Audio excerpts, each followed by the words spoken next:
Congratulations! You've just awoken in a small English village, sometime around the fateful year 1350. The air, sharp and unyielding, immediately bites at the exposed skin of your nose and cheeks, a brutal greeting as you reluctantly peel your eyelids open in the pre-dawn darkness. Good news, though it feels a meager comfort. You have, against all odds, survived another treacherous night in the merciless grip of winter. Bad news.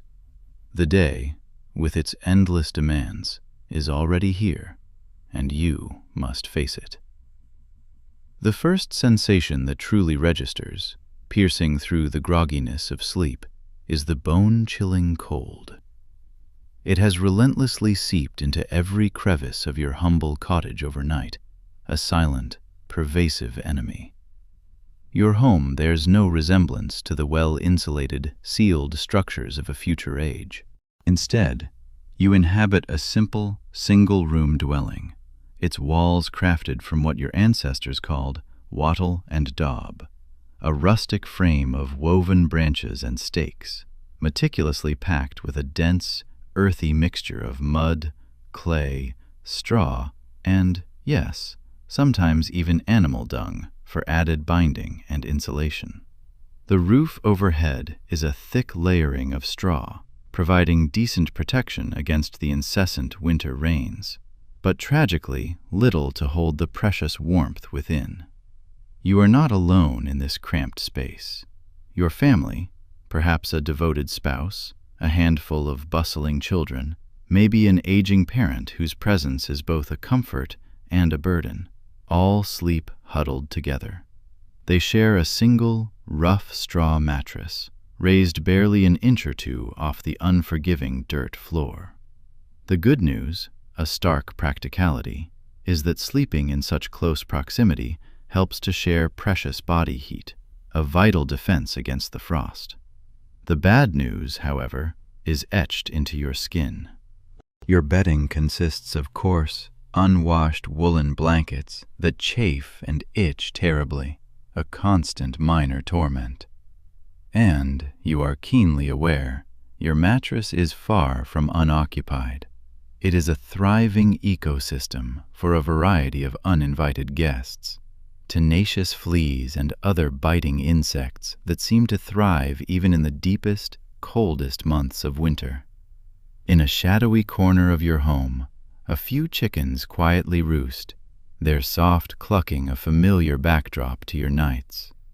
During the harshest winter months, you might also share your meager living space with a goat or even a small pig.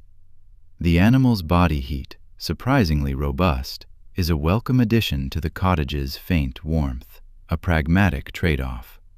Keeping these creatures alive through the winter is not merely an act of kindness. It's essential for your family's future, a promise of milk, eggs, or meat when spring finally arrives. Of course, there's a distinct downside to this arrangement. The pervasive smell and inevitable mess of livestock living indoors is far from pleasant, but it is a small, necessary price to pay for the warmth and continued survival they provide. "Rise and shine," you mumble softly to your children, the words a gentle nudge into the harsh reality of the day. There is, however, precious little sunshine to be seen outside. The world remains cloaked in profound darkness, a heavy, pre-dawn gloom. Yet, you cannot afford the luxury of wasted moments, not when daylight hours are so painfully brief in winter. You must prepare for the sun's brief, fleeting appearance. The most pressing morning task, the first ritual of survival, is rekindling the fire in the central hearth. With a quiet prayer of thanks, you check.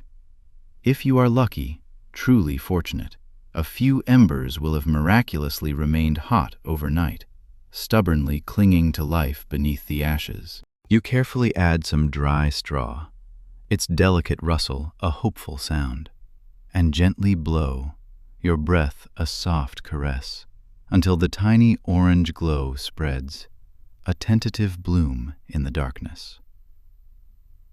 Gradually, painstakingly, you add small, dry twigs, feeling for their warmth, and then, eventually, larger pieces of precious wood.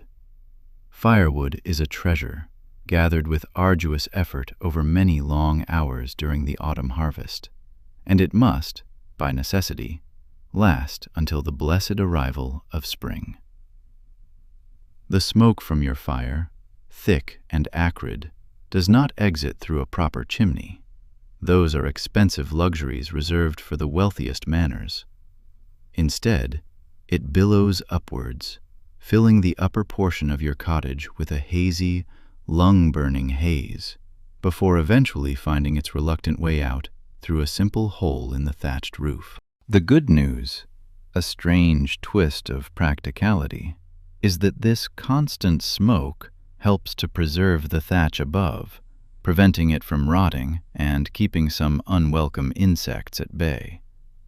The bad news, a daily torment, is that your eyes sting relentlessly and your lungs burn with a dull ache from constantly breathing this smoky, heavy air. It is the inescapable cost of warmth. As the dim, struggling winter light finally begins to filter through the cottage's single small window, which holds no glass but might be covered with a thin, oiled cloth or a piece of scraped animal skin to keep out the worst of the brutal drafts, you can now visibly see your own breath misting in the air, ghost-like puffs in the pervasive cold. Even with the fire now lit and crackling, the cottage never truly gets warm during winter. At best, the immediate area directly around the hearth becomes tolerable, offering a fleeting, inadequate respite. Your first real task of the day, a fundamental necessity, is preparing breakfast. The meal would seem painfully, shockingly simple by modern standards. A thin, watery porridge made from whatever meager grain you have managed to store, perhaps barley or rye if you were fortunate. If you were truly blessed, you might add a tiny, precious bit of honey or a few dried fruits carefully hoarded from the autumn. More likely, it is just boiled grain, plain and unadorned, with a sprinkle of salt, if you can even afford such a luxury. After ladling the steaming, hot porridge into simple wooden bowls for your waiting family, you pause, taking a brief moment to truly appreciate even this rudimentary sustenance. Winter, you know, is the hungry season, a time when food stores dwindle alarmingly as the cold, unforgiving weeks crawl by. The good news is that you planned meticulously after the autumn harvest, setting aside enough grain to hopefully last through these lean, difficult months. The bad news, a constant gnawing worry, is that many winters bring unexpected, cruel challenges. A leaky storage bin that allowed moisture in, causing precious grain to rot. Or perhaps, worse, cunning rodents finding their way into your carefully guarded stores, pilfering your very survival. Eat up, you urge your children, your voice firm but gentle. We've got work to do. For a medieval peasant, even in the depths of winter, there are endless, demanding chores.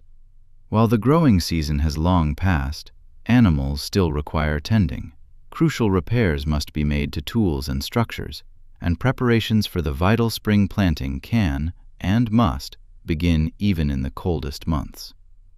As you step outside your cottage, the cold intensifies immediately, a physical shock. Your clothing provides some protection, but it is nothing like the sophisticated, lightweight winter gear of the future. You wear several layers. A simple linen undergarment, rough against your skin, followed by one or more thick woolen tunics or dresses. Your outermost layer might be a heavy cloak of dense wool, perhaps even lined with fur if you are among the more prosperous peasants, a rare luxury. On your feet are simple leather shoes, maybe stuffed with straw for a pitiful attempt at insulation. and wrapped with rags for extra warmth. A woolen cap covers your head, and if you are truly well equipped, you might possess mittens made from scrap fabric or leather.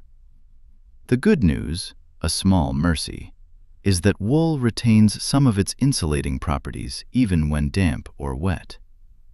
The bad news, a perpetual discomfort, is that your clothes are perpetually damp in winter. Between sweat from exertion, falling snow, and the general moisture-laden air, drying them completely is nearly impossible without risking scorching them by the roaring fire. Your village, a collection of humble dwellings, looks starkly different under winter's monochromatic palette.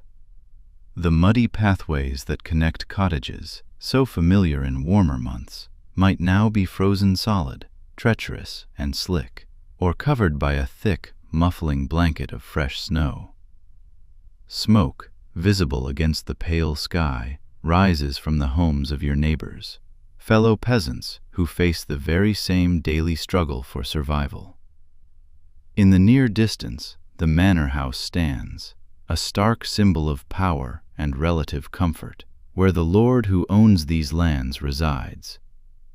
Beyond that, the village church, its ancient stone walls standing firm and defiant against the relentless winter winds, offers a different kind of solace.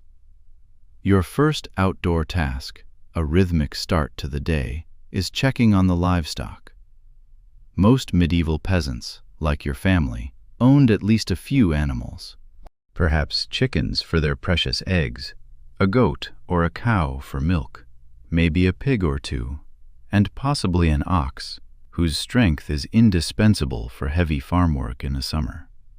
These animals might graze freely in common fields during the warmer months, but in winter they need fodder, dried hay, leaves, and grain that you carefully stored during the laborious autumn harvest. The good news is that caring for these animals provides a crucial sense of purpose and structure to your otherwise bleak winter days, a vital connection to life. The bad news, a constant source of anxiety, is that fodder, like all your stores, is finite. Each day requires careful, agonizing calculation, feeding the animals just enough to keep them alive and healthy without depleting your stores before the new spring grass finally appears. After tending to the animals, a task that consumes a significant portion of the morning, you might spend hours indoors, repairing tools that will be desperately needed when the planting season finally arrives. A broken plowshare, a damaged harrow, a splintered yoke, all must be painstakingly fixed using whatever materials you've managed to salvage or trade for. This detailed, exacting work is perfect for the long winter days when field work is utterly impossible. The good news about winter is that it provides this crucial time for necessary repairs and crafts, ensuring readiness for spring. The bad news is the sheer physical difficulty. Your fingers, stiff and clumsy with the cold, make precise work frustrating and sometimes dangerous, as tools can slip in numb hands, risking injury far from any effective medical aid. By midday, your stomach is already rumbling again, a persistent, gnawing emptiness. The winter diet of a medieval peasant was monotonous to the point of tedium, and often barely adequate to sustain hard labor. The midday meal might be more porridge, perhaps, with the rare luxury of a few vegetables from your winter stores, dried peas or beans soaked and cooked into a thick pottage, or hearty root vegetables like turnips and parsnips that keep relatively well in cold storage. Meat is a true rarity, saved only for very special occasions, or when fortune smiles. You might have slaughtered a pig at the beginning of winter, carefully preserving the meat by smoking or salting it. This precious protein is then meticulously rationed throughout the season, with most days being entirely meatless. Fish could be an option if you live near water and are lucky enough to break through the ice to try your luck, or if you've managed to preserve some fish from more abundant times. The good news about medieval winter food is that the cold weather naturally helps preserve your stores longer than would be possible in warmer months. The bad news is the profound lack of fresh fruits and vegetables, which, as late winter approaches, inevitably leads to nutritional deficiencies. By late winter, many peasants suffer from various ailments related to poor diet, including the painful symptoms of scurvy from a lack of vital vitamin C. As afternoon wears on, the dim light beginning its swift fade, you gather with your family and perhaps a few close neighbors for some of the day's most essential work, collecting firewood. While you meticulously stockpiled wood during the autumn, winter always demands more than anticipated, a greedy, insatiable maw. You trek to the edge of the woods that belong to your lord, moving carefully, always vigilant. You gather only fallen branches and dead wood, for cutting living trees is strictly forbidden and could result in severe, unforgiving punishment. The good news about this communal wood gathering is the companionship it offers during the isolating winter months, a shared task easing the burden. The bad news is the sheer physical toll, trudging through deep snow, breaking through treacherous ice, and carrying heavy, awkward loads of wood back to the village with cold, stiffened limbs. As daylight begins to fade all too quickly during these short winter months, casting long, encroaching shadows, you head back to your cottage, the day's tasks nearing their end. Evening brings the day's final meal, perhaps the most substantial, a final attempt to stave off the hunger of the night. The family gathers closely around the comforting glow of the fire, sharing another bowl of pottage, perhaps with a precious morsel of preserved meat or fish added to the mix, if you are fortunate enough to possess it. Evenings in a medieval winter are long, dark, and utterly consuming. Candles and lamp oil are expensive luxuries that most peasants simply cannot afford to use regularly. Instead, the fire provides both essential warmth and the only flickering light, casting dancing shadows on the wattle and daub walls. These hours might be spent in quiet conversation, the low murmur of voices a comforting sound, telling ancient stories of heroes and hardship, or working on essential indoor tasks like spinning raw wool, weaving simple cloths, or carving wooden items that could be used, or, more rarely, traded for other necessities. The good news about these long winter evenings is that they foster strong family bonds and encourage creativity, turning scarcity into ingenious industry. The bad news, however, is the unrelenting darkness, with only the flickering firelight to combat the heavy, encroaching shadows that fill your humble home, making eyes strain and minds wander. As bedtime approaches, a familiar ritual unfolds. You bank the fire carefully, meticulously covering the hot coals with a thick layer of ashes to help them stay lit, a faint, precious glow, until morning. Losing your fire in winter could be disastrous, a catastrophe, as starting a new one from scratch in the biting cold was difficult, time-consuming, and utterly exhausting. You might heat a smooth stone by the fire, wrapping it carefully in cloth to take to bed, providing at least some small, fleeting warmth as you settle in for the night. The family once again huddles together on the straw mattress, pulling the rough blankets close, each breath a silent reassurance. Tomorrow, you know, will bring similar challenges. The persistent cold, the gnawing hunger, the endless, grinding work of simply surviving.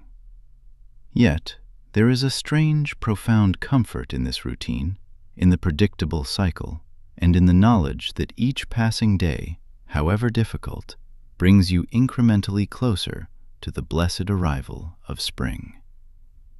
As you drift toward sleep, your mind, though weary, might ponder the delicate balance of good and bad within your medieval winter existence. The good news is the strong, undeniable sense of community that hardship inevitably creates, as villagers work together, pooling resources and supporting one another through the darkest, most difficult months. The bad news is the profound precariousness of life itself, where one bad harvest, one severe unexpected storm, or one sudden bout of illness could tip the delicate balance from survival into tragedy, quickly and irrevocably. But winter in medieval times wasn't only about hardship and struggle. It also brought precious moments of joy and celebration, small but vital sparks that helped to brighten the darkest days. The medieval calendar was marked by numerous religious festivals, providing welcome breaks from the relentless daily grind. Christmas, in particular, was an especially important time, a period of 12 days of celebration, stretching from Christmas Eve to Epiphany on January 6th. Even peasants, in their own modest ways, might enjoy special foods carefully saved for this occasion, perhaps attend a more elaborate church service, and participate in vibrant community celebrations that briefly lifted the spirits. The good news about these winter festivals was the temporary respite they offered from ceaseless work and pervasive worry, bringing much-needed light and community connection to the darkest days of the year. The bad news was their brevity. The harsh, grinding reality of winter quickly returned once the celebrations ended, often leaving a feeling of melancholy in their wake. Despite all the hardships, medieval peasants developed remarkable resilience and profound ingenuity for surviving winter's relentless assault.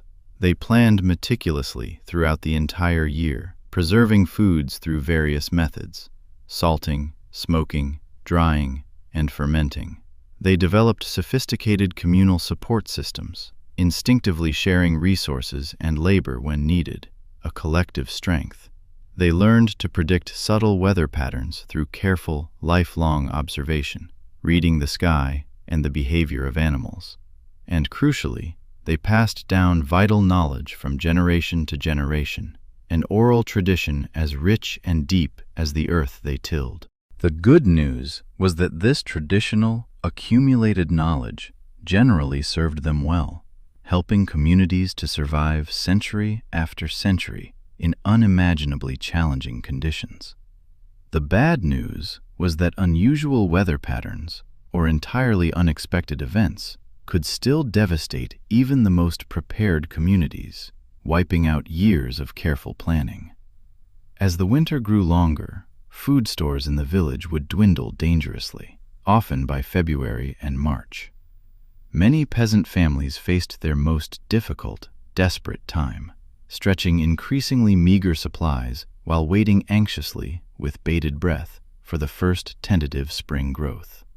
This period even had a specific, dreaded name: the hunger gap, when winter stores ran perilously low, but spring had not yet provided any new, fresh food sources. The good news was that communities developed specific strategies for these leanest times, including carefully preserved emergency supplies and a deep, shared knowledge of which wild plants might be foraged earliest. The bad news, a grim reality, was that these final, cruel weeks of winter often claimed the lives of the most vulnerable: the very young, the elderly, and those already weakened by illness or previous hardship. As you lie in your bed, the rough blankets pulled tight, listening to the winter wind howl mournfully outside your drafty cottage, you take what small comfort you can in modest blessings: the steady, familiar breathing of your family around you, the faint, reassuring glow of the banked embers in the hearth, and the profound, quiet knowledge that you have, against all odds, survived another day in this harsh, demanding season. Tomorrow will undoubtedly bring its own array of challenges, but also the quiet, hard-won satisfaction of facing those challenges with the collective wisdom and enduring strength passed down through countless generations of those who came before you. And with that deeply comforting thought, you drift into sleep. Another day of medieval winter survival complete. The darkness outside is absolute, the cold relentless. But within your simple home, there is the enduring warmth of family and the indomitable resilience of the human spirit, which has always found ways to endure even the harshest seasons. You wake with a start, your senses immediately sharpened. The sound of coughing, a dry, raspy hack, echoes ominously in your small cottage.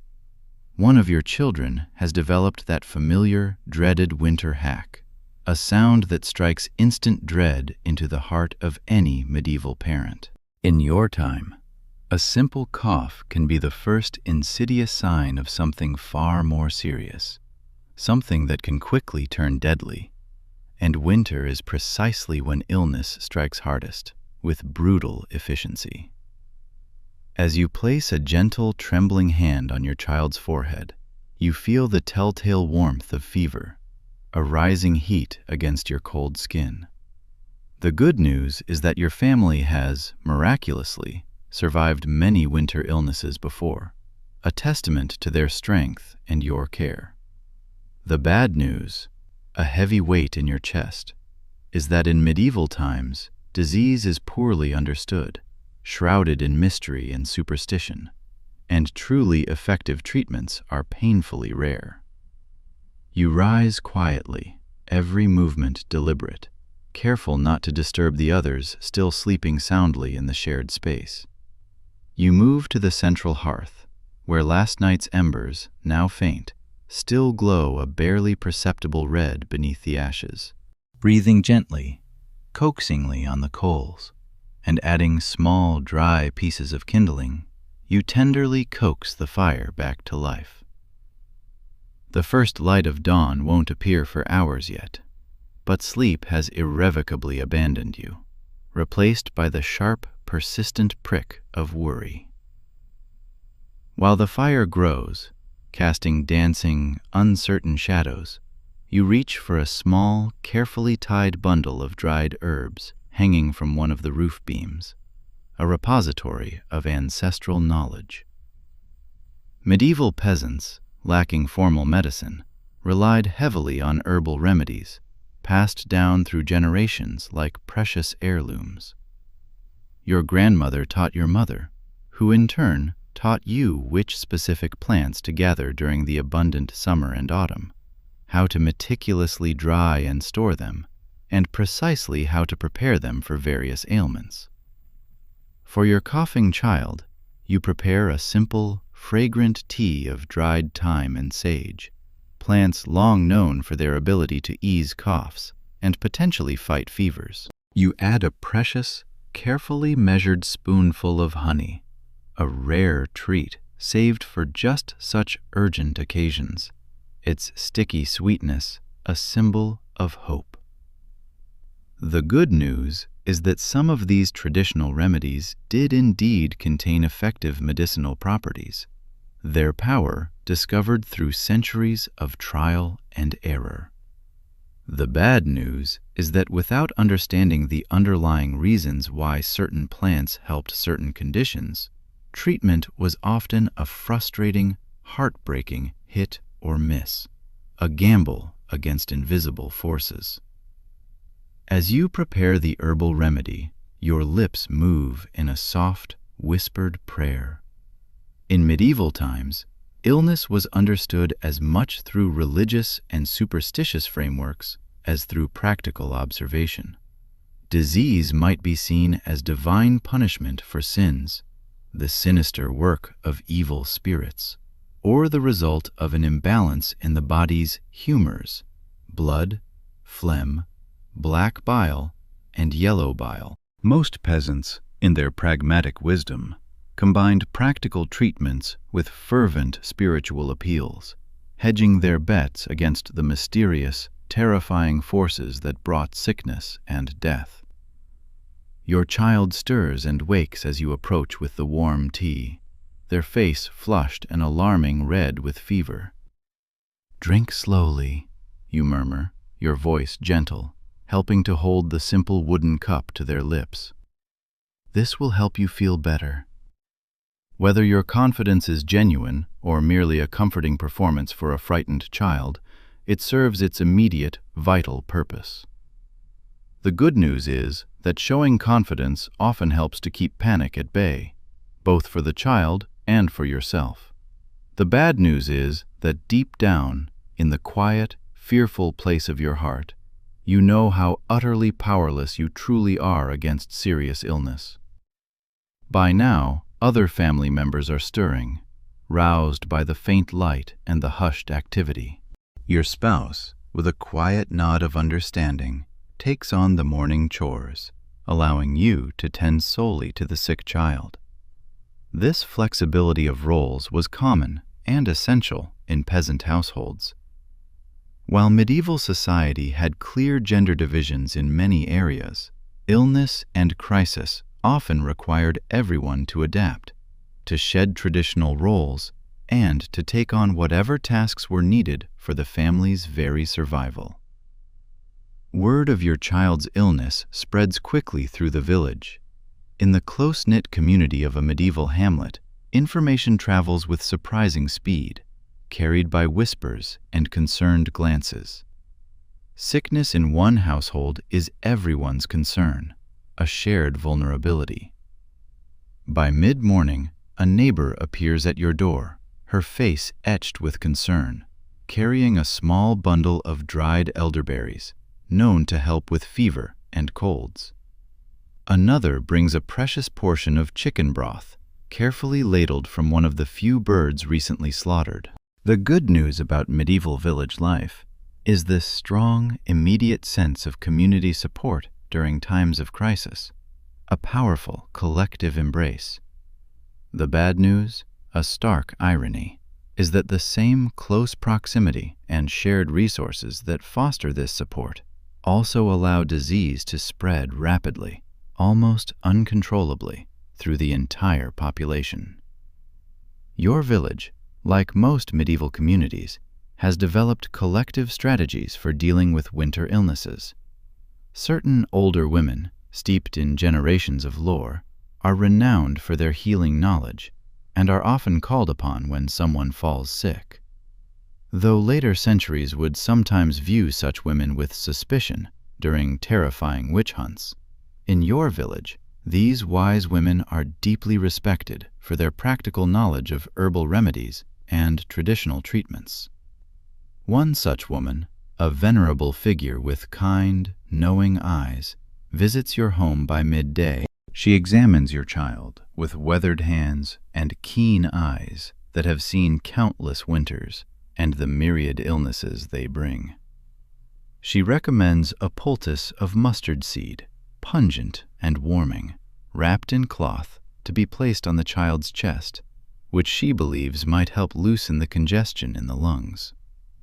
She also suggests hanging fresh bundles of strongly scented herbs, like rosemary, around the sleeping area, a folk belief that their strong aroma would purify the air of disease-causing miasmas.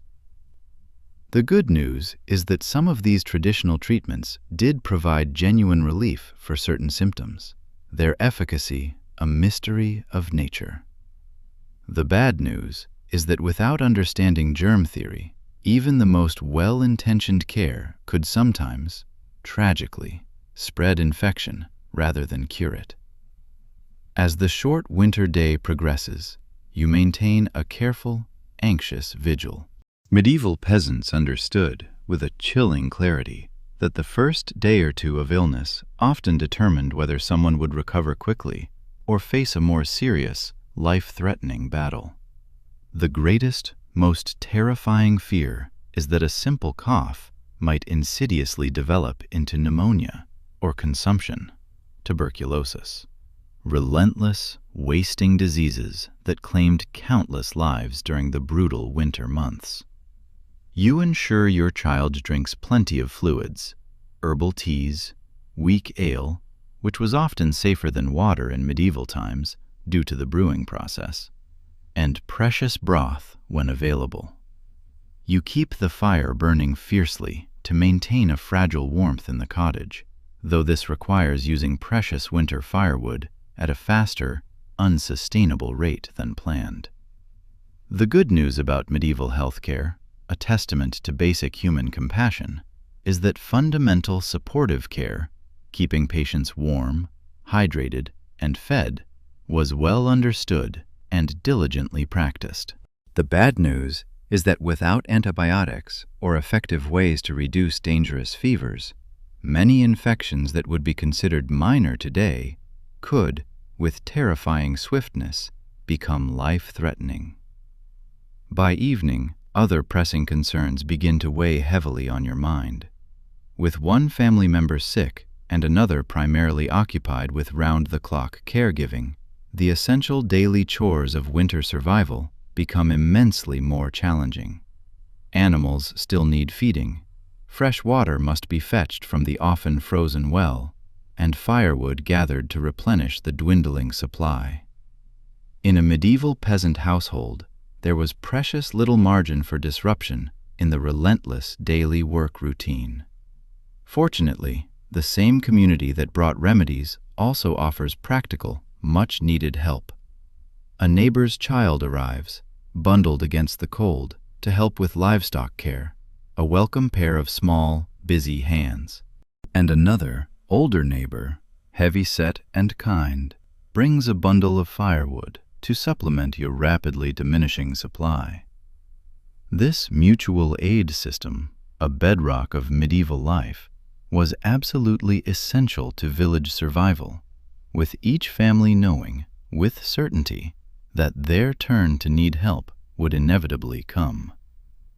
"Many hands make light work," your neighbor says with a knowing nod as he drops off the firewood, a sentiment that defined medieval community life, especially during the challenging, isolating winter months. As darkness falls early, as it always does in winter, your family gathers around the fire for the evening meal. Your sick child, a small victory, manages to eat a small portion of the simple pottage, a thick soup of barley and dried vegetables that forms the staple of your winter diet. Even this small appetite is an encouraging sign, a flicker of hope. The good news is that your child's fever seems to be holding steady, even perhaps slightly receding rather than worsening. The bad news is that the night ahead will be long and anxious, as darkness in the medieval world brought heightened fears, distorted shadows, and agonizingly limited options for care. Nighttime illness in medieval winter presented particular, terrifying challenges. Without adequate lighting, candles and lamp oil were expensive luxuries beyond the reach of most peasants. Caring for the sick during night hours meant working largely by touch and sound, straining your senses in the dim, flickering glow of the banked fire. Temperature changes were harder to monitor accurately, and deteriorating symptoms might not be noticed until the first precious light of morning. You prepare for the long night ahead by placing a small cup of herbal tea near the fire, where its warmth will be preserved. You gather extra blankets, their coarse wool offering what comfort it can, and arrange sleeping positions so that you can easily reach your sick child, ever vigilant. The family settles in earlier than usual, conserving energy for what might be a difficult, sleepless night. In the profound darkness, the sounds of winter become more pronounced, more immediate. The wind whistling through the thatch, a mournful, lonely sound. The occasional creak of wooden beams contracting in the bitter cold. The soft, rhythmic breathing of your sleeping family members, and the more labored, shallow breathing of your sick child, a sound that keeps you keenly awake. Medieval peasants were intimately attuned to these subtle sounds, reading in them the delicate, almost imperceptible changes that might signal improvement or, God forbid, decline in a patient's condition. Through the long night, you wake frequently, your senses hyper-alert, to check on your child, offering small sips of tea and adjusting coverings as needed. This pattern of interrupted sleep, of constant vigilance, would be familiar to any parent throughout history. But for medieval caregivers, each wakeful moment also carried the immense weight of knowing how quickly illness could turn deadly, how swiftly a life could be extinguished, especially for the vulnerable young and the frail old. As the night deepens, your thoughts turn, inevitably, to other winters and other illnesses your family and village have endured. The specter of the Great Mortality, what later generations would call the Black Death, still haunts collective memory, a lingering trauma even years after its most devastating outbreaks. Though the plague was most associated with warmer months, winter brought its own deadly infections, particularly those affecting the lungs, insidious diseases that crept into the cold, damp homes. The good news is that your village has been spared the worst epidemics in recent years, a cause for quiet, profound gratitude.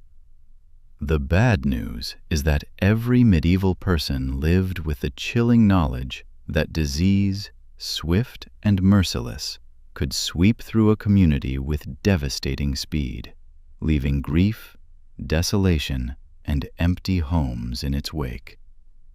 By morning, your ceaseless vigilance is, mercifully, rewarded with small, precious signs of improvement. Your child's fever has broken sometime in the night, the warmth receding. And though the cough remains, a lingering echo of sickness, it seems less severe, less frequent. The immediate crisis, you realize with a wave of profound relief, appears to be passing, though full recovery will undoubtedly take time and continued, careful care. Word of the improvement spreads through the village as quickly as the news of the illness did, carried by cautious smiles and hopeful whispers. Your neighbors express genuine relief, not just out of compassion, but also from a practical concern. Widespread illness could threaten the entire community's winter survival if too many fell sick to perform essential tasks. "God has been merciful," one neighbor comments, her voice filled with earnest belief when she visits later that morning. This religious framework for understanding both illness and recovery was central to the medieval experience. While practical remedies were applied diligently, ultimate credit for healing was almost always given to divine intervention, often mediated through the intercession of saints specifically associated with certain ailments. The improvement in your child's condition allows you to turn your attention, with a renewed sense of purpose, back to the ongoing, relentless demands of winter survival. This recent episode, however, has depleted some of your carefully stored supplies. Extra firewood burned to maintain warmth, precious herbs used for remedies, and food shared to make nourishing broths. These dwindling resources must now be conserved even more carefully, stretched thin to last until spring's full bounty. This pattern of crisis, swift community response, and subsequent readjustment was a familiar, often exhausting rhythm in medieval village life. The good news is that this constant negotiation created remarkably resilient communities, capable of weathering immense difficulties through collective action and shared purpose. The bad news is that repeated hardships could eventually overwhelm even the most resilient systems, especially in years of poor harvest or widespread illness. As your child slowly begins recovering, you reflect on the precarious nature of winter health in medieval times. Beyond acute illnesses, like fevers and coughs, winter brought numerous other pervasive health challenges that affected daily life and long-term well-being. Skin conditions were particularly common, exacerbated by infrequent bathing during cold months, when exposing the body to water seemed dangerous, impractical, and even foolish. The rough, unwashed wool clothing worn in winter, often unlaundered for months, caused constant irritation and rashes.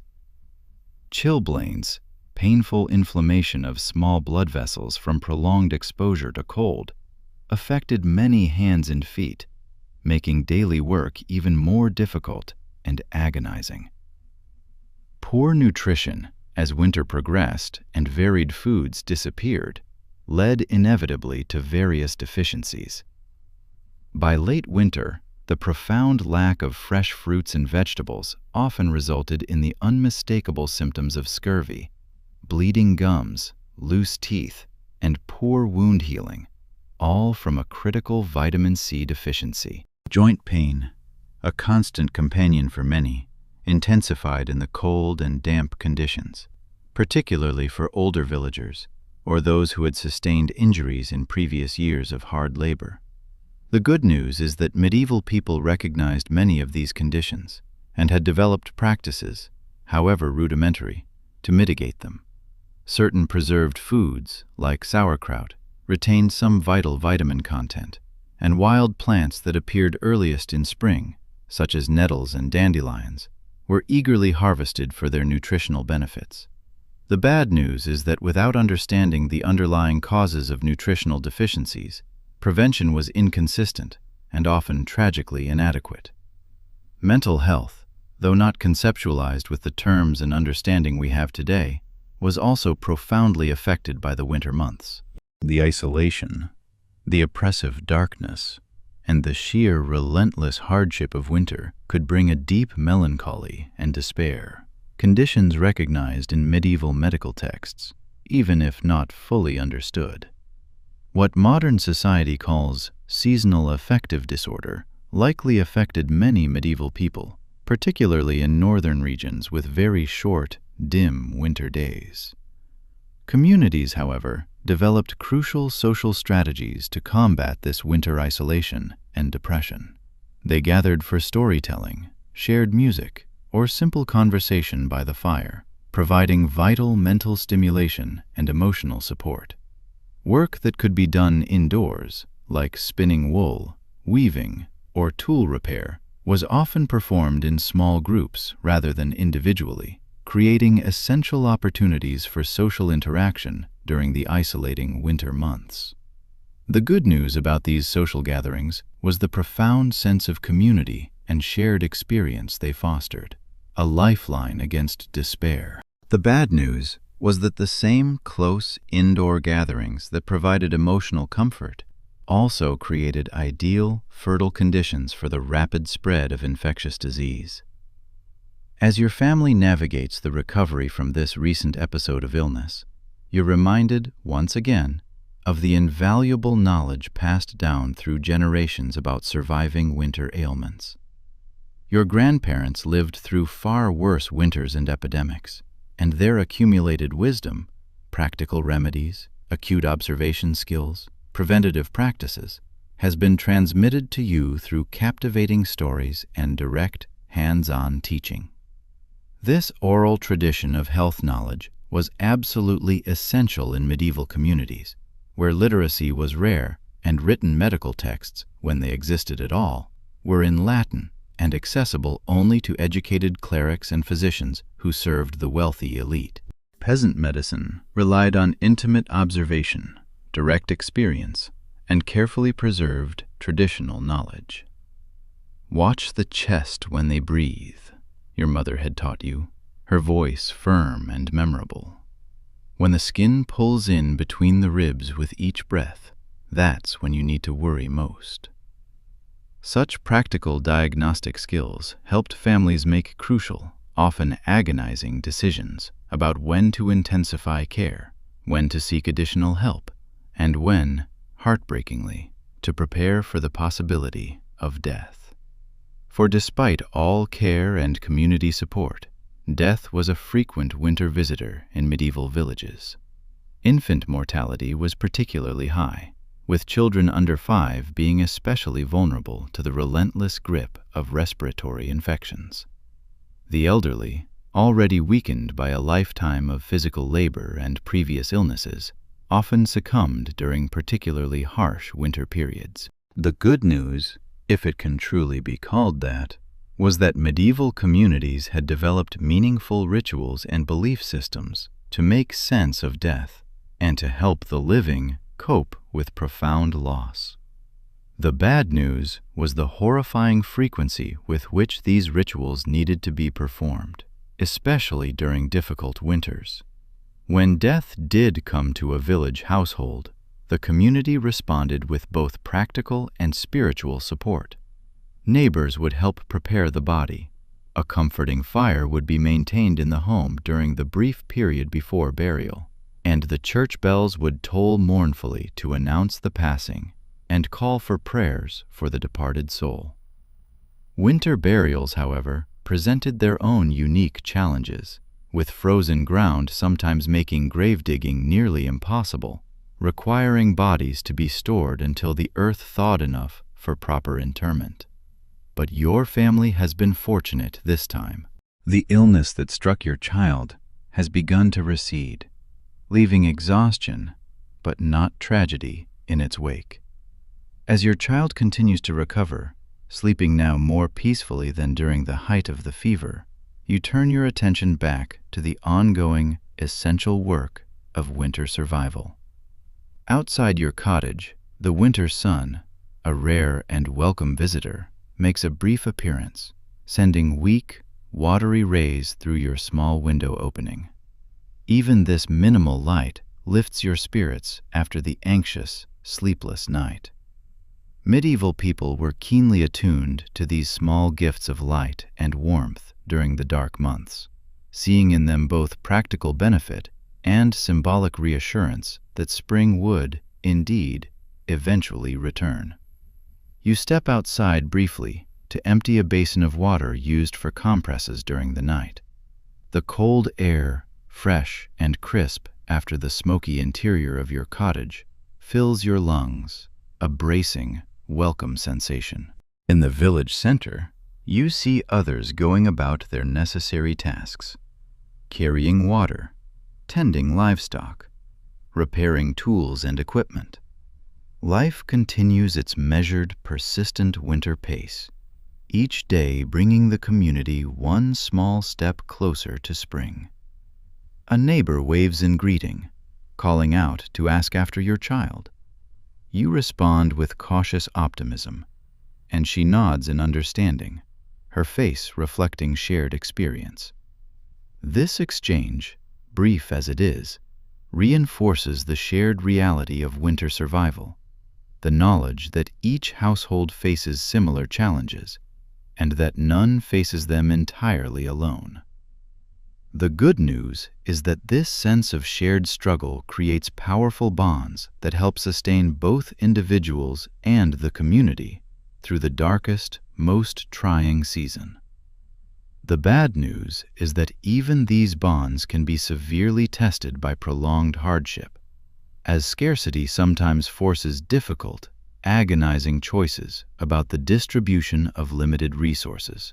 Back inside your cottage, you find your recovering child awake and, to your immense relief, asking for food, a most welcome sign of returning health. You prepare a small portion of the previous night's pottage, reheated by the fire, its warmth a tangible comfort. While simple, this food represents the careful planning and preservation that makes winter survival possible. Each stored grain, every dried vegetable, and every morsel of preserved meat is the result of labor performed months earlier, with winter's looming challenges clearly in mind. As your child eats, slowly regaining strength, you begin catching up on tasks neglected during the height of the illness. There is wool to be carded and spun, a crucial indoor winter activity that provides both necessary material for clothing and potential, albeit meager, income through trade or sale. There are repairs to be made to a small leak in the roof, which became apparent during a recent snowmelt, threatening the integrity of your home. There are plans to adjust, now that some supplies have been used more quickly than anticipated due to the illness.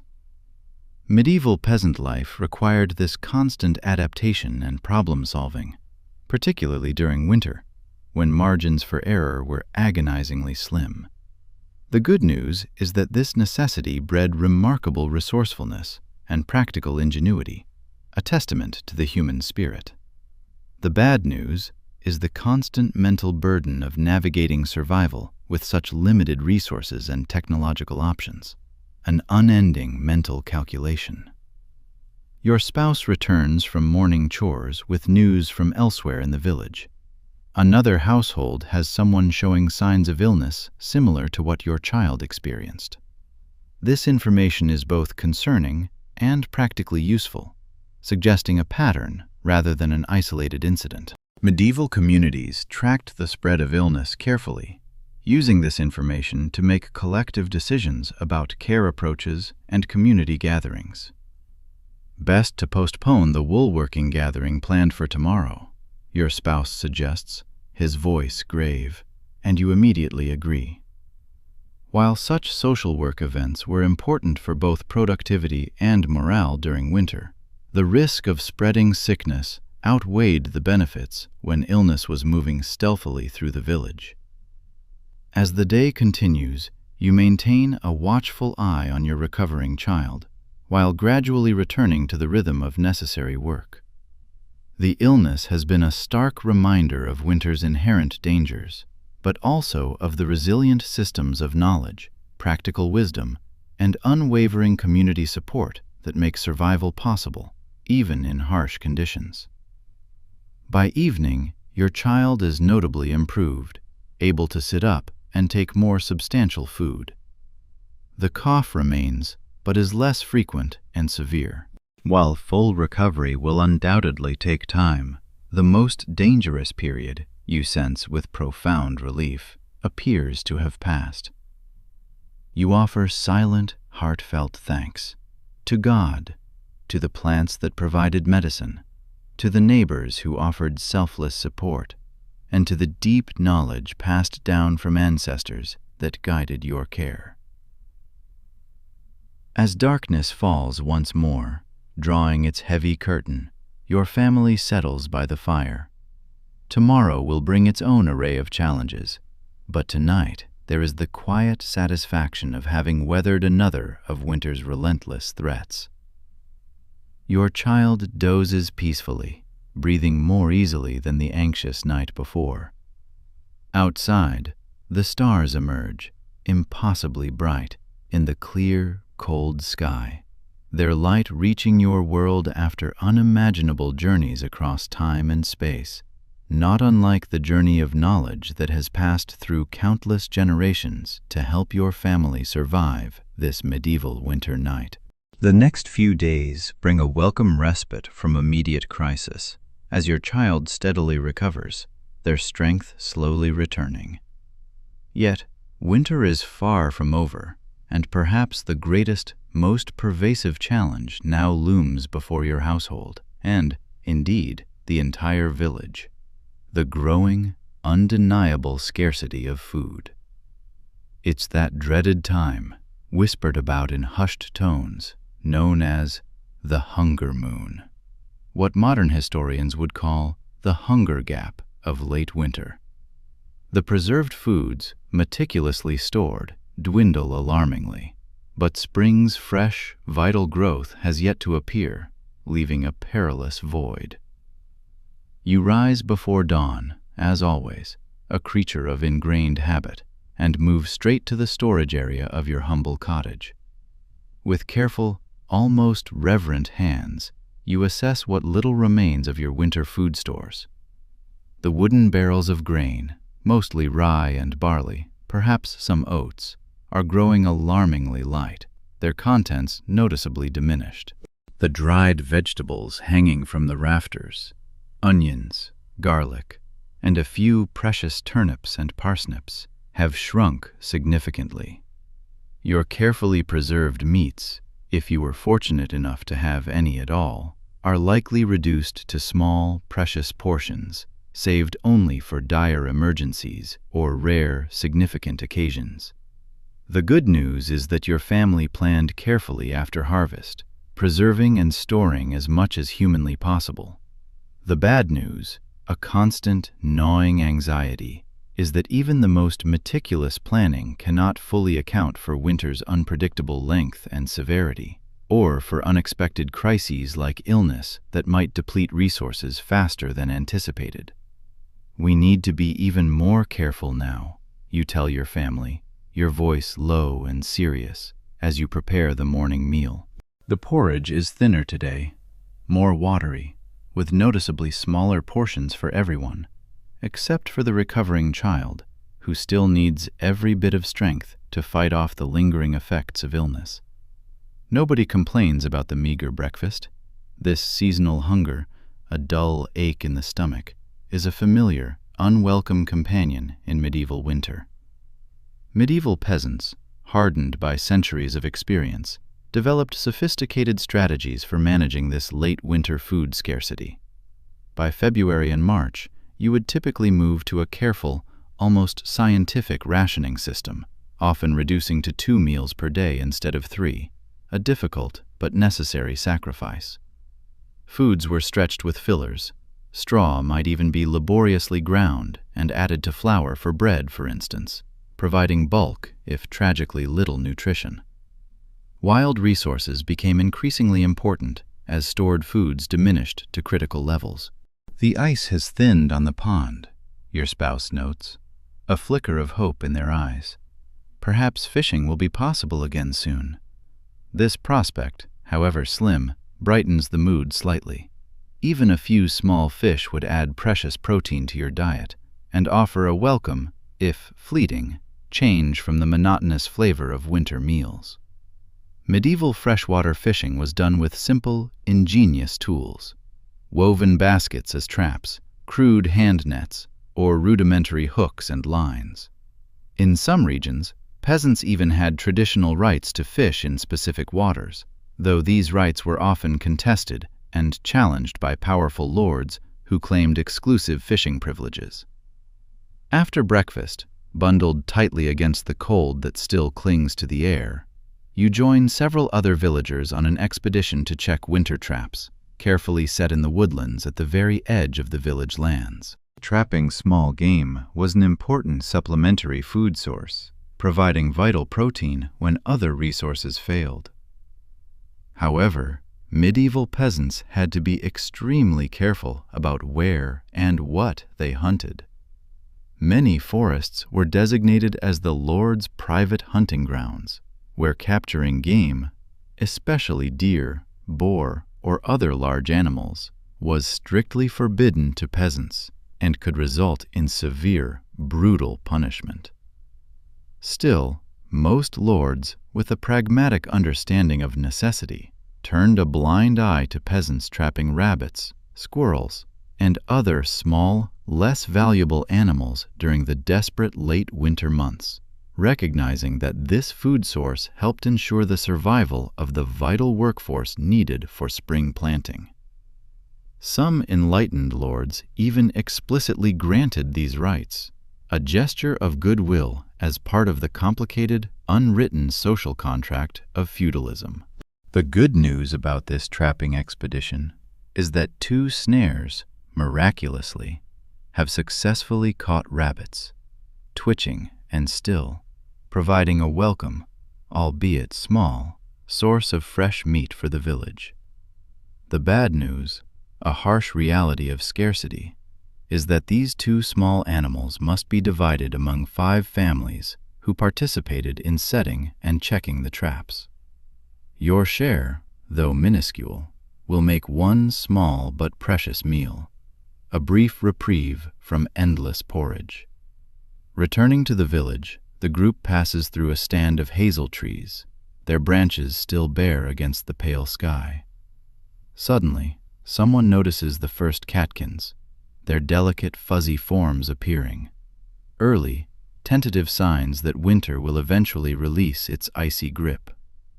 Though weeks away from producing anything edible, These harbingers of spring lift spirits, a profound psychological relief. Medieval peasants were keen, lifelong observers of such natural indicators, their very survival depending on an intimate, precise knowledge of seasonal patterns and changes.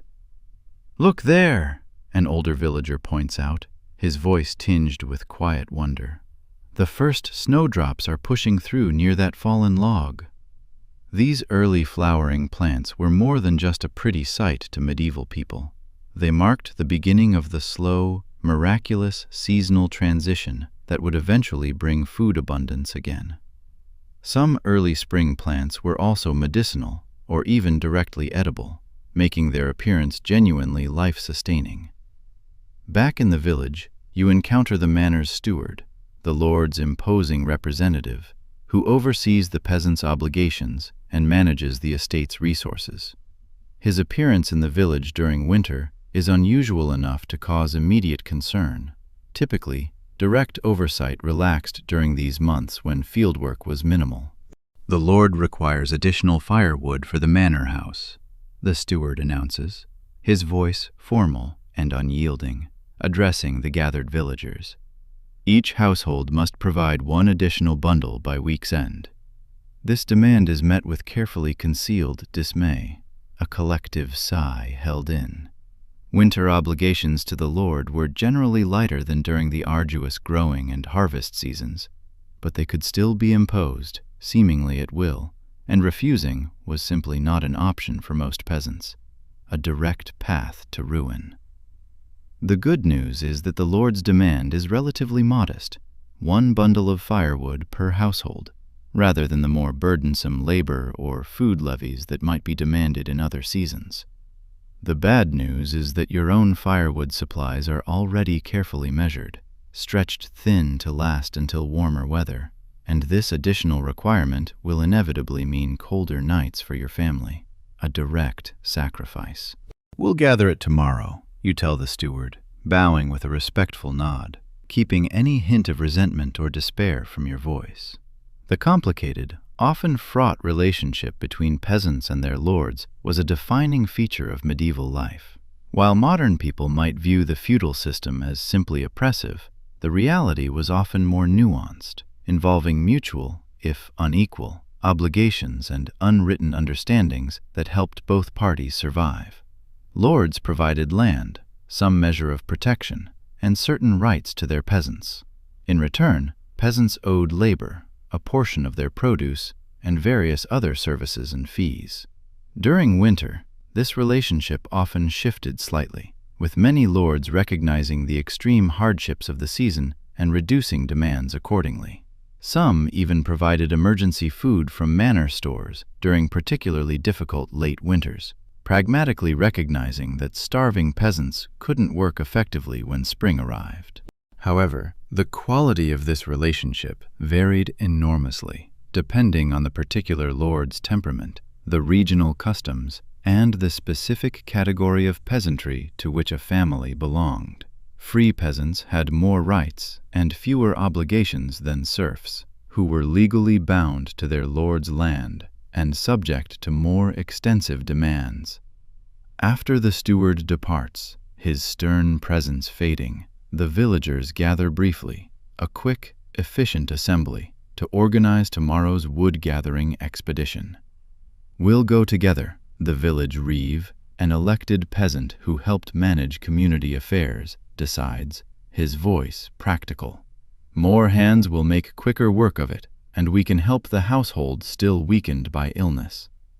This cooperative approach to meeting obligations was typical of medieval village life, where community survival often depended on collective action, a deep understanding of shared fate. As you return to your cottage, you notice dark, heavy clouds gathering ominously on the horizon. "Storm coming," you murmur to yourself, a lifetime of observation allowing you to recognize the subtle signs. Medieval weather forecasting relied entirely on such traditional knowledge. Cloud patterns, the behaviors of animals, shifts in wind direction, and other natural indicators, all passed down through generations of rural experience. Inside your home, you find your children engaged in essential winter tasks. Medieval children began contributing to household work from a very young age, their responsibilities increasing steadily as they grew. Even a child of 5 or 6 might be responsible for simple tasks like winding yarn, feeding small animals, or helping to process preserved foods. By 8 or 10, children were significant contributors to family labor, though their work was generally adjusted to their size and strength. Your older child is carefully separating dried beans from their pods, a tedious but necessary task that provides both food for upcoming meals and precious seeds for spring planting. The younger one, still recovering from illness, sits quietly, wrapped in a blanket near the fire, working on a simple weaving project, their small fingers deftly manipulating threads. The good news about medieval childhood was the early integration into meaningful work that provided clear purpose and valuable skills, fostering responsibility. The bad news was the profound lack of educational opportunities for most peasant children, whose knowledge would come almost exclusively from practical, hands-on experience, rather than formal learning in schools. You joined them by the fire, taking up your own winter work, perhaps mending clothing, crafting simple tools, or processing wool or flax for textile production. These indoor activities were the backbone of winter productivity for medieval peasants, allowing useful, essential work to continue even when agricultural labor outside was impossible. As predicted, the storm arrives by evening, bringing howling winds that shriek around the cottage and a fresh, heavy blanket of snow that piles against the door. Your family huddles closer to the fire, seeking comfort and warmth, listening to the raw sounds of winter's fury outside. Such storms posed significant, immediate dangers in medieval times. Travel became nearly impossible, potentially isolating those caught away from home. Buildings could be damaged by heavy snow loads or high winds, and animals might be injured or killed if not properly sheltered. The good news is that medieval peasants built their lives around the expectation of such weather, rarely traveling far from home during winter, and constructing shelters for humans and animals with local weather patterns intimately in mind. The bad news is that truly exceptional, powerful storms could still overwhelm even these careful preparations, leading to casualties among people and precious livestock. As the wind howls outside, a relentless, mournful cry, your family turns to another critical aspect of winter survival: storytelling. In an age before books were common or accessible to ordinary people, oral tradition was the primary vehicle for both entertainment and education, a living library of knowledge. Winter evenings provided the perfect opportunity for sharing stories, ancient legends, and vital practical knowledge across generations. "Tell us about the Great Frost," your younger child requests, their voice soft, referring to a particularly severe winter from decades past that has become a chilling part of family lore. As you recount the story, perhaps one your own grandparents experienced and passed down, you are participating in the profound transmission of survival knowledge, deftly disguised as entertainment. The tales of how previous generations endured exceptional hardships contained valuable lessons about techniques, warning signs, and emergency measures that might one day prove life-saving. The good news about this oral tradition was its effectiveness in preserving and transmitting crucial information in memorable, engaging forms. The bad news was that written records, which might have allowed for more precise preservation and wider sharing of knowledge, remained inaccessible to most peasants, who were typically illiterate. As the evening progresses and the storm continues its fierce assault, your thoughts turn to those who might be in particular danger on such a night. Medieval communities were generally acutely aware of their most vulnerable members: the elderly living alone, the infirm, families who had already depleted their firewood or food supplies. During severe weather, checking on these vulnerable neighbors was considered both a profound Christian duty and a community necessity. When the storm breaks tomorrow, we should check on old Martin, you say, referring to an elderly widower living at the edge of the village, whose solitary existence worries you. Your spouse nods in silent agreement. This mutual aid system was utterly crucial to winter survival, creating a vital safety net in times when institutional support systems, like modern social services, were non-existent. The storm continues through the night, the wind occasionally rising to an unnerving shriek as it finds its way through the thatch or around the ill-fitting wooden door. Medieval buildings were far from weatherproof by modern standards. Even the most carefully constructed peasant homes allowed drafts, leaks, and the constant infiltration of outdoor temperatures. The good news was that these same characteristics provided essential ventilation that prevented the worst, most deadly effects of smoke inhalation from indoor fires.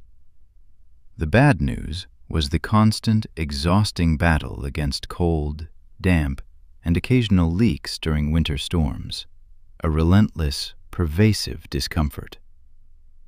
Morning finally reveals a transformed landscape, with fresh, pristine snow smoothing the harsh contours of the village and surrounding fields into a soft, white blanket. The storm has passed, leaving behind both ethereal beauty and new, demanding challenges. Your first task, a physical ordeal, is digging out from the snowfall, clearing a path to reach animals that need tending, and ensuring that roof drainage isn't blocked in ways that might lead to damaging ice dams or leaks. This snow removal was no small task in medieval times, accomplished with simple wooden shovels and immense physical effort. Working together, village families would clear essential pathways and help those unable to manage their own snow removal, a testament to collective strength. The good news about fresh snow was that it actually provided some insulation, making very cold days slightly more bearable inside peasant dwellings. The bad news was the additional, arduous labor required and the increased difficulty of performing everyday tasks like gathering water or firewood, with pathways buried deep. With essential pathways cleared, you join several neighbors in checking on the community's most vulnerable members. Old Martin is found safe but low on firewood, a situation quickly remedied by the visiting group, who share generously from their own precious supplies. Another household has developed a leak where snowmelt has found a weakness in the thatch, and villagers work together, their movements practiced, to make a temporary repair that will prevent further water damage. This pattern of immediate, selfless mutual aid defined medieval community life, particularly during winter emergencies. The good news was the remarkable resilience it created, allowing communities to withstand hardships that would overwhelm isolated households. The bad news was that in cases of widespread disaster, a regional famine or epidemic, for instance, even these communal systems could be overwhelmed, collapsing when everyone faced the same desperate circumstances simultaneously. By midday, the initial post-storm crisis management is complete, and attention turns to taking advantage of the fresh snow for necessary winter tasks. Children are sent sledding down a nearby hill, not merely for recreation, though they certainly enjoy the thrill, but for a practical purpose: to pack down a smooth snowpath that will make it easier to transport harvested firewood back to the village on simple wooden sleds. Medieval winter work often cleverly combined practical necessity with elements of play or social enjoyment. The good news about this integration was that it made essential labor more enjoyable, and fostered strong community bonds. The bad news was that even activities with elements of fun remained primarily work, with leisure, as we understand it today, being a rare, almost unheard-of luxury for peasants in any season. Your afternoon is spent in the communal wood-gathering expedition, organized to meet the Lord's demand. The fresh snow makes walking to the forest edge more difficult, a strenuous trek, but will facilitate dragging the collected wood back to the village. Working together, their breaths misting in the cold air, the assembled villagers make relatively quick work of gathering the required bundles, though the labor is still strenuous and demanding in the cold conditions. As you work, conversation turns, inevitably, to the upcoming Candlemas celebration on February 2nd, one of several religious festivals that punctuated the winter season for medieval peasants. These church holidays provided not only spiritual significance, but also welcome breaks from routine and opportunities for community celebration, even amid winter's grinding hardships. "The priest says we'll have new candles this year," someone mentions, a small, excited ripple passing through the group, referring to the blessing of candles that gave Candlemas its name. While primarily religious in nature, such festivals also served practical purposes in the medieval calendar. Candlemas traditionally marked the midpoint of winter, when half the winter stores should ideally remain if a household was to make it comfortably to spring. It provided a natural moment to assess supplies and adjust consumption patterns if necessary. The good news about the medieval liturgical calendar was the way it provided crucial psychological milestones throughout the winter, breaking the cold season into manageable segments, each punctuated by celebrations and hope. The bad news was that these religious observances also imposed additional obligations, including special church tithes, that could strain already limited winter resources. With firewood gathering complete, your muscles aching, you help distribute the bundles, ensuring that each household has their required contribution ready for the steward's collection. Then, your thoughts turn, with a familiar sense of anxiety, to the evening meal, perhaps the most challenging aspect of late winter for medieval peasants. By this point in the season, meals had become increasingly monotonous and nutritionally limited. The same basic ingredients, stored grains and roots, perhaps preserved meat or fish in minuscule quantities, appeared day after day, prepared in ways that might vary slightly, but could not disguise the severely limited options available. Tonight's meal in your cottage might be a thin soup of barley and dried peas, flavored with the last precious bit of an onion and a small piece of salt pork, if your family was fortunate enough to have preserved meat. A coarse bread made primarily of rye might accompany it, its texture rough, its taste plain. The good news about medieval peasant cooking was the remarkable ingenuity developed for creating nourishing, if unexciting, meals from incredibly limited ingredients. The bad news was the pervasive nutritional deficiencies that often developed by late winter, leading to a range of health problems, from scurvy to dangerously weakened immunity. As your family eats, their hunger temporarily appeased, conversation turns to plans for the coming days. Despite winter's ongoing challenges, thoughts are increasingly directed toward spring preparations, a powerful force pulling you forward. Seeds saved from the previous year's harvest must be checked and sorted. Tools used for planting and fieldwork need final repairs and sharpening. Decisions about which fields to plant with which crops must be discussed and coordinated with other village households, as medieval agriculture operated on a carefully planned, communal system in many regions.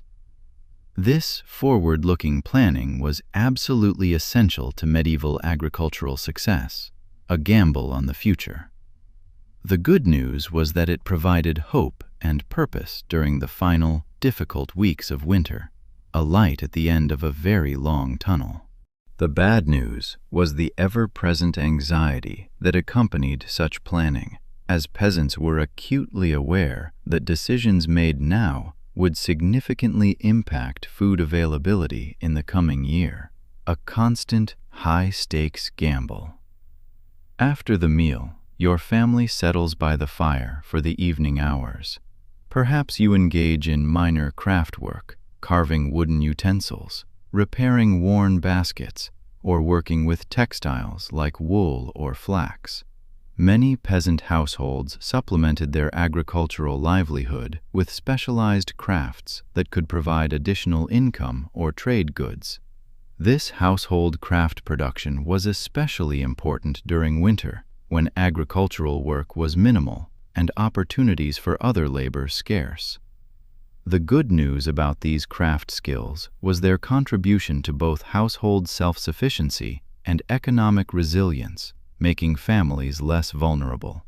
The bad news was the limited market for such goods in the medieval rural economy, especially during winter, when travel to markets was difficult, and most households focused on basic survival rather than acquiring new items.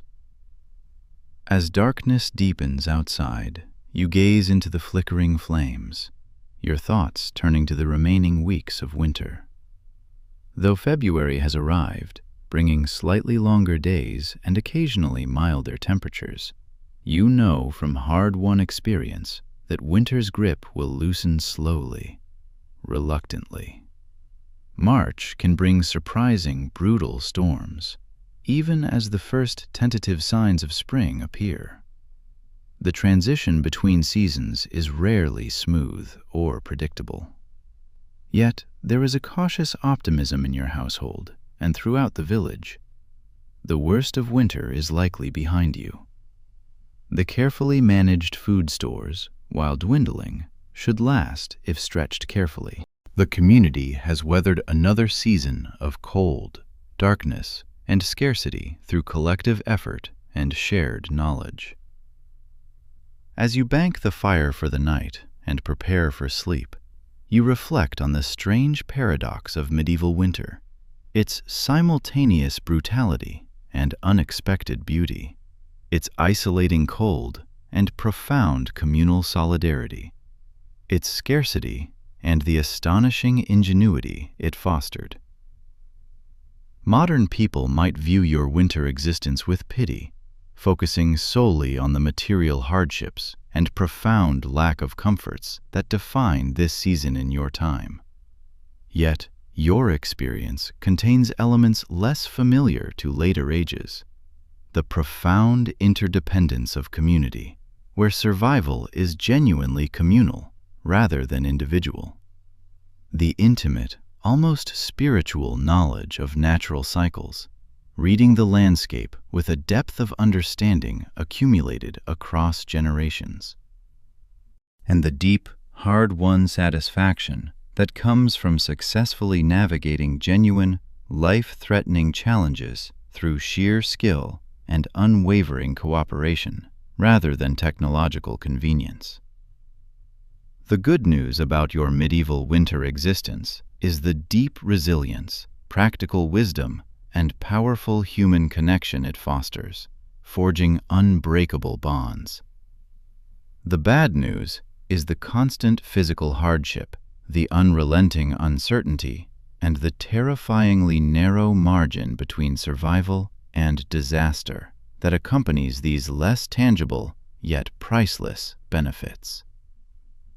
As your family settles onto the shared sleeping space, huddled together for warmth beneath layers of wool and perhaps animal skins, you listen to the night sounds of your medieval world, the occasional crackle from the banked fire, the distant, haunting howl of a wolf from the forest edge, the soft, rhythmic breathing of your children as they drift into sleep. These sounds form the timeless soundtrack of a winter night that connects you to countless generations who have weathered similar seasons before you, and to those who will face their own winters in centuries yet to come. Several days pass, each one bringing its own array of challenges and small, hard-won victories in your ongoing battle against winter's hardships. The rhythm of these late winter days has a certain grinding familiarity. Wake in darkness, coax the fire to life, perform essential chores, find indoor work during the worst weather, and carefully measure dwindling supplies against the remaining weeks until spring. Today, however, breaks this routine. It's Candlemas, the feast day that marks the presentation of Jesus at the temple and the purification of the Virgin Mary. For your medieval community, it's also an important seasonal milestone, traditionally considered the midpoint of winter, and a time for both profound religious observance and a practical, communal assessment of winter survival. You rise earlier than usual, the morning air even colder, as your family must prepare for church attendance. Even in the depths of winter, religious obligations remained central, an unwavering compass to medieval life. The village church, with its sturdy stone walls and perhaps a few modest, light-filtering stained glass windows, was typically the most substantial, most permanent building in a peasant community. A physical representation of the central, all-encompassing role faith played in daily existence. "Time to get ready," you call to your children, who stir reluctantly from the warm, shared sleeping area, groaning softly. Preparing for church involves the best cleaning and grooming possible under winter circumstances. While regular, full-body bathing was difficult and impractical in cold weather, faces and hands would be thoroughly washed with melted snow water. Hair would be carefully combed, and the cleanest available clothing would be worn for special feast days like Candlemas. Peasant families made a particular effort to appear neat and respectful, despite the practical limitations and pervasive dampness. The good news about medieval feast days was the sense of dignity and significance they brought to otherwise difficult, often degrading lives.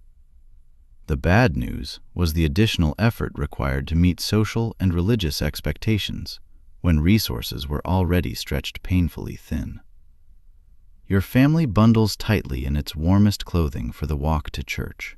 The path, traveled enough recently, has had its snow packed down, making walking easier than it might otherwise be, though the cold still seeps into your bones.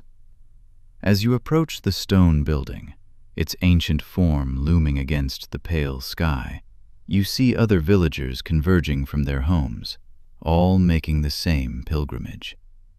Inside the church, the temperatures are only marginally warmer than outside. Medieval churches, with their massive stone construction and high, echoing ceilings, were notorious for their coldness, radiating an almost glacial chill. The good news was that this same robust construction made them among the most durable buildings in the community, capable of withstanding centuries of harsh weather and strife. The bad news was the sheer physical discomfort of attending services during winter, when the stone seemed to radiate cold, and the height of the ceiling allowed what little heat might be generated by assembled bodies to rise well above the congregation, offering no warmth to those below. Despite the cold, there's a tangible sense of anticipation for today's service. Candlemas involved the blessing of all candles to be used in the church throughout the coming year, as well as some candles that parishioners might bring from home for personal blessing. For medieval people, candles represented a significant expense, as they were made from valuable beeswax or tallow, animal fat. Most peasant households used them sparingly, relying primarily on the hearth fire for light.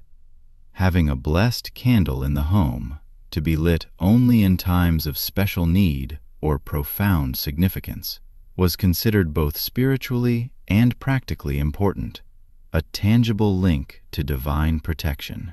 The priest, perhaps the only formally educated person in your community, conducts the service in Latin, a sacred language few, if any, of the peasant congregation truly understand.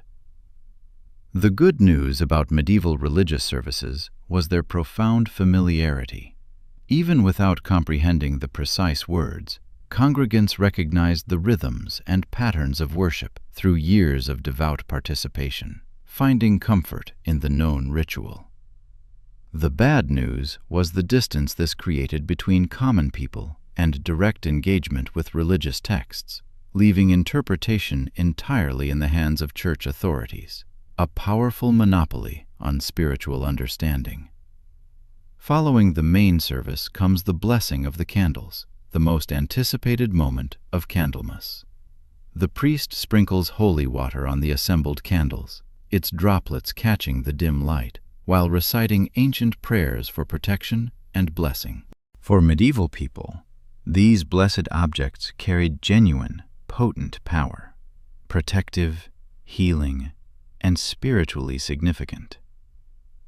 The good news about this belief system was the profound comfort and sense of agency it provided in a world full of dangers beyond human control, offering a spiritual shield. The bad news was that these spiritual protections sometimes, tragically, substituted for more practical precautions or solutions, leading to unnecessary suffering. After the church service, the congregation disperses into another important aspect of medieval feast days, the communal gathering. Even in winter's biting scarcity, special occasions like Candlemas warranted small, modest celebratory meals shared among the community. These might be held in the churchyard if the weather permitted, or, more likely, in the largest available building in the village, offering shelter from the cold. "I've brought barley cakes," announces one villager, her voice bright, revealing a cloth-wrapped package of small, dense cakes made with precious honey saved precisely for this occasion. Another has contributed dried apple slices, carefully preserved from the fall harvest. Your family's contribution might be a special bread, perhaps shaped into a cross or other religious symbol appropriate for the day, baked with extra care. The good news about these feast day gatherings was the shared enjoyment and strengthening of community bonds during the most difficult season, a vital psychological and social balm. The bad news was that even these special meals remained modest by later standards, a stark reminder of ongoing scarcity, and the resources used for celebration might later be missed if winter extended longer than expected. As the communal meal progresses, the initial warmth of celebration gives way, inevitably, to conversation turning to practical matters. Candlemas traditionally marked the point at which half of winter's stored provisions should remain if a household was to comfortably reach spring. This made it a natural, if sometimes anxious, time for assessing supplies and adjusting consumption if necessary. "Our grain is holding well enough," one villager comments, a cautious optimism in his voice. "But the root cellar flooded when the snow melted last week, lost nearly all our remaining turnips to rot." Others share similar accounts, the triumphs and setbacks of winter storage management, a collective inventory of survival. This exchange of information wasn't merely idle conversation. It allowed the community to identify households that might need assistance and those with a surplus in particular areas who might be able to help. A crucial, transparent assessment of collective vulnerability. The good news about this transparent communal assessment was the collective problem-solving it facilitated, allowing resources to be strategically shared.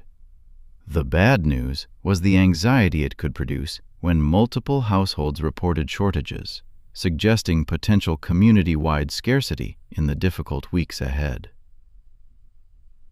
As the gathering continues, you notice the Lord's steward, his presence always a shadow, observing from a distance.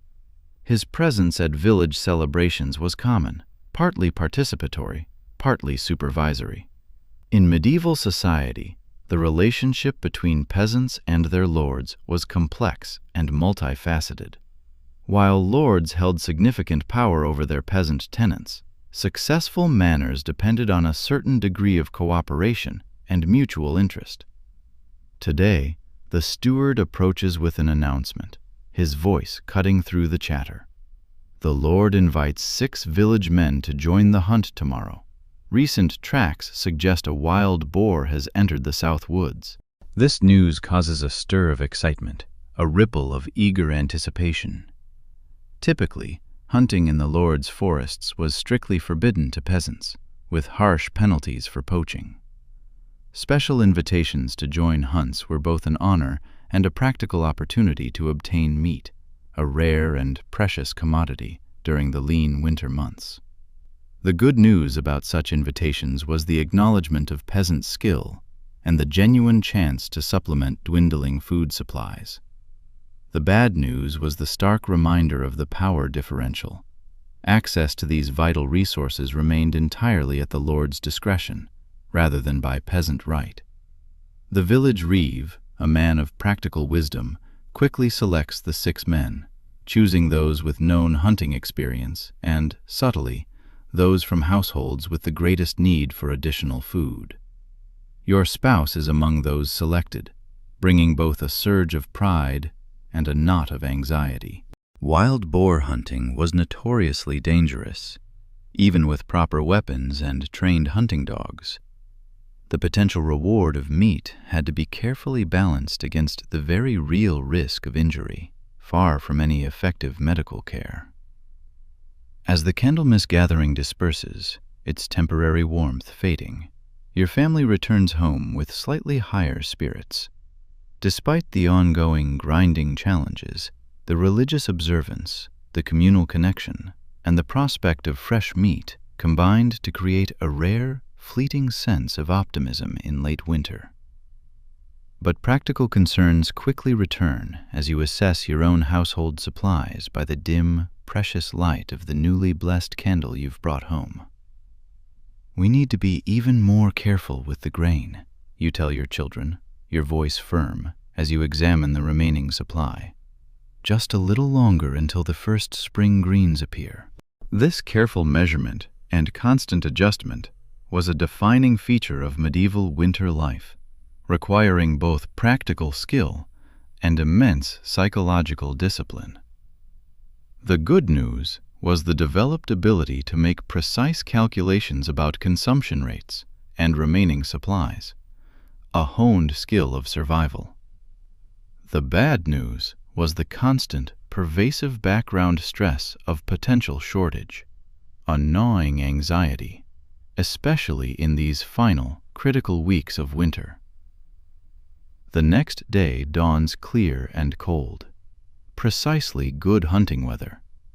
Your spouse prepares to join the Lord's hunting party, dressed in the warmest available clothing, however worn, and carrying a sturdy spear loaned by a neighbor with better tools. The village men selected for this honor gather near the manor house, an imposing structure in the pale morning light, where they'll receive instructions and be integrated into the hunting party alongside the Lord's trained huntsmen. For your part, the day will be spent on essential household tasks and meticulous preparations for the anticipated meat, if the hunt is successful. Proper preservation of this unexpected bounty will be crucial. Medieval meat preservation typically involved salting, smoking, or a combination of both. While modern people might think primarily of refrigeration for food preservation, medieval peasants maintained sophisticated, centuries-old knowledge of multiple preservation techniques, appropriate for different foods and circumstances. The good news about these preservation methods was their effectiveness at making perishable foods last for extended periods without modern technology. The bad news was the significant, demanding labor involved, and the need for supplies like salt, which was relatively expensive and had to be acquired through trade rather than local production in most areas. While diligently preparing these preservation materials, you hear a commotion from the village center, a sudden hubbub of voices. Stepping outside, you see a small group of strangers, travelers on horseback, well-dressed and authoritative, who have stopped in the village. Winter travelers were relatively uncommon, as road conditions and weather made journeys difficult and dangerous. Their arrival would have been a noteworthy event, bringing news from beyond your isolated winter community. "They're the Lord's tax collectors," your neighbor whispers, having gathered this information from someone closer to the conversation. "Come to assess what's owed at quarter day." This explanation brings understanding, but also a fresh wave of concern. Medieval taxation occurred on regular quarter days throughout the year, with specific obligations due at each. The upcoming quarter day, at Lady Day on March 25th, would require payment of rents and certain fees to the Lord. The good news about the medieval taxation system was its predictability. Peasants generally knew what would be expected and when. The bad news was the inflexibility of these demands, which came regardless of whether winter hardship had left households with the means to pay. A brutal, unforgiving reality. You return to your tasks, but the ominous presence of the tax collectors adds another layer of worry to your already anxious thoughts.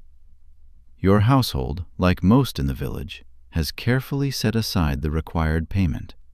Perhaps a few coins if you operated within the cash economy, or specific goods or produce if payment was made in kind. But having these resources allocated to taxes meant they couldn't be used for vital family needs during these final, difficult weeks of winter. A cruel diversion of sustenance. By afternoon, word spreads, a joyous ripple of news, that the hunting party has been successful. The wild boar has been killed, though not without injury to one of the Lord's prized hounds, a detail that is quickly shared. According to medieval hunting tradition, the kill would be systematically divided, with specific parts going to different participants according to strict ancient customs. The Lord would claim the most prized portions, his huntsmen others, and the peasants invited to participate would receive lesser, but still incredibly valuable cuts. Your spouse returns by evening, tired but triumphant, his face smudged with dirt and pride, carrying a substantial portion of meat, the hard-won reward for participating in the hunt. The good news about this windfall is obvious, immediate, and profoundly felt. Precious protein and fat that will significantly improve your family's nutrition and strength during these lean weeks, a buffer against hunger. The bad news is the urgent need to process and preserve this meat immediately, adding essential but demanding labor to your already full workload. Well into the night, your household works tirelessly on this preservation, the cottage filled with the smell of fresh meat and salt. Cutting meat into appropriate portions, meticulously rubbing it with precious salt, and hanging pieces to begin the smoking process over the hearth fire. The children help according to their abilities, even the youngest understanding the profound importance of properly handling this valuable resource. "This should last us several weeks if we're careful," your spouse notes, his voice thick with relief, surveying the results of your labor. The psychological burden of food insecurity was one of winter's heaviest, most crushing weights for medieval peasants. The good news about this successful hunt is not just the food itself, but the immense mental comfort of having a buffer against hunger, a temporary reprieve from gnawing worry. The bad news is the knowledge that not every household in the village received this benefit, and some will continue facing severe scarcity, a constant, painful contrast. The following days bring another challenge, typical of late winter: rapid weather changes that create hazardous conditions. A brief warming spell causes the snow to melt during daylight hours, transforming pathways into muddy, slushy quagmires. Nighttime freezing then turns these wet areas into treacherous, unforgiving ice. For medieval peasants, without modern footwear or sophisticated ice management techniques, these conditions significantly increased the risk of falls and injuries, often severe. The good news about these temperature fluctuations was that they signaled the approaching transition to spring, a slow, inevitable march. The bad news was the dangerous interim period they created and the potential damage to buildings and stored goods from relentless freeze-thaw cycles. Indeed, several village households report problems from these treacherous conditions. A collapsed storage area where melting snow created weight beyond what the structure could bear. A serious fall, resulting in what appears to be a broken arm for an elderly villager, his cries echoing in the cold air. New leaks in previously sound roofing. The community mobilizes instantly to address these issues, a testament to collective action. Redistributing affected stored goods to intact buildings and providing care for the injured. Medieval medical care for injuries like broken bones was rudimentary, but not entirely ineffective. Local practitioners with experience in setting bones would carefully manipulate the limb back into proper alignment and create a splint from available materials like straight branches and cloth bandages. The good news about these treatments was that many fractures did heal adequately with this basic care, allowing individuals to regain function. The bad news was the painful absence of effective pain management beyond herbal remedies, weak alcohol, or simple distraction techniques, leaving sufferers to endure intense discomfort. As the injured elder receives care in a neighbor's home, you join several other villagers in repairing the damaged storage building. This work provides another example of medieval winter adaptation, the ability to perform necessary construction and repairs even in challenging, cold conditions. Modern building typically halts during winter in cold climates, but medieval peasants couldn't afford such work stoppages when structural integrity was compromised, when survival itself was at stake. The good news about medieval construction techniques was their relative simplicity and the widespread use of locally available materials that could be gathered even in winter, making repairs accessible. The bad news was the sheer physical discomfort of performing this work in cold conditions, and the compromises sometimes necessary when ideal materials weren't available in winter. As February progresses, subtle but meaningful signs of the coming seasonal change become more noticeable, small whispers of hope. Days gradually lengthen, providing more hours of precious natural light for work, and slowly reducing the oppressive darkness that characterized deep winter. Certain birds return or become more active, their calls creating a welcome contrast to winter's relative, muffled silence. Occasional days bring hints of warmth, a brief, tantalizing relief from the constant tension of cold. Medieval peasants were intimately attuned to these indicators, their survival depending on an accurate, almost instinctual reading of seasonal patterns. The good news about this gradual transition was the profound psychological boost it provided, offering tangible, undeniable evidence that winter would indeed end, as it always had, a promise fulfilled. The bad news was the knowledge that the hunger gap often intensified during these final weeks before spring growth provided new food sources, a cruel irony of nature. Indeed, food management becomes increasingly critical in your household and throughout the village. Meals grow even simpler and portions smaller as preserved supplies dwindle to their absolute minimum. Your family benefits from the meat obtained through the hunt, but even this valuable resource must be carefully, meticulously rationed to last. For many households, these final, desperate weeks of winter might introduce foods not normally considered desirable or edible. Inner tree bark, processed to extract limited nutrition. Deeply buried roots of certain plants that might be painstakingly excavated even from frozen ground. Or animals typically considered unfit for consumption, like hedgehogs or squirrels. Medieval peasants maintained a deep, ancient knowledge of these emergency food sources as part of their survival strategy, a dark secret shared across generations. The good news about this traditional knowledge was its effectiveness at preventing complete starvation during the winter's end, when conventional foods ran out entirely. The bad news was the limited nutritional value and often unpleasant taste of these emergency foods, along with the immense effort required to process them into edible form. Even as physical resources dwindle to dangerously low levels, community bonds intensify during these challenging final weeks of winter. Households with any surplus, however small, share with those in greater need, not from abstract charity, but from the practical, ingrained understanding that community survival depends on maintaining the strength of all its members.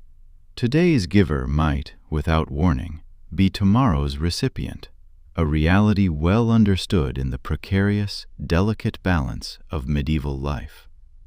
One evening, as your family sits by the fire, engaged in necessary indoor work, perhaps repairing fishing nets in anticipation of ice melt on nearby waters, a hopeful act, you hear the church bell ring at an unexpected, urgent hour. This immediately captures everyone's attention, a jolt, as medieval bells served as the primary community communication system, with different ringing patterns indicating specific messages or events. "Fire!" someone shouts outside, their voice hoarse with alarm, interpreting the urgent, frantic pattern of rings. Your family quickly abandons their tasks, their hearts pounding, and joins the rush toward the identified location, a cottage at the village edge where flames are now visible, a terrifying orange glow through the thatched roof. Fire represented one of the most feared disasters in medieval communities, with the terrifying potential to spread rapidly among closely built structures of highly flammable materials, consuming an entire village in moments. The good news about medieval community response to fire was its immediacy and organization. Villagers quickly formed bucket chains from water sources to the blaze, brought tools for creating fire breaks by demolishing adjacent structures if necessary, and worked frantically to save inhabitants and salvageable possessions. The bad news was the limited effectiveness of these desperate measures against well-established fires, and the particular difficulty of fighting fires in winter when water sources might be frozen and difficult to access. In this case, the community's rapid, coordinated response contains the blaze to a single building. The family who lived there escapes with minor burns and smoke inhalation, though they lose nearly all their possessions, their lives irrevocably altered. Without hesitation, neighboring households immediately offer shelter, clothing, and shared food, a spontaneous outpouring of solidarity. This immediate absorption of the affected family into other homes was a standard feature of medieval crisis response, a fundamental tenet of their society. The good news about this system was the absence of homelessness.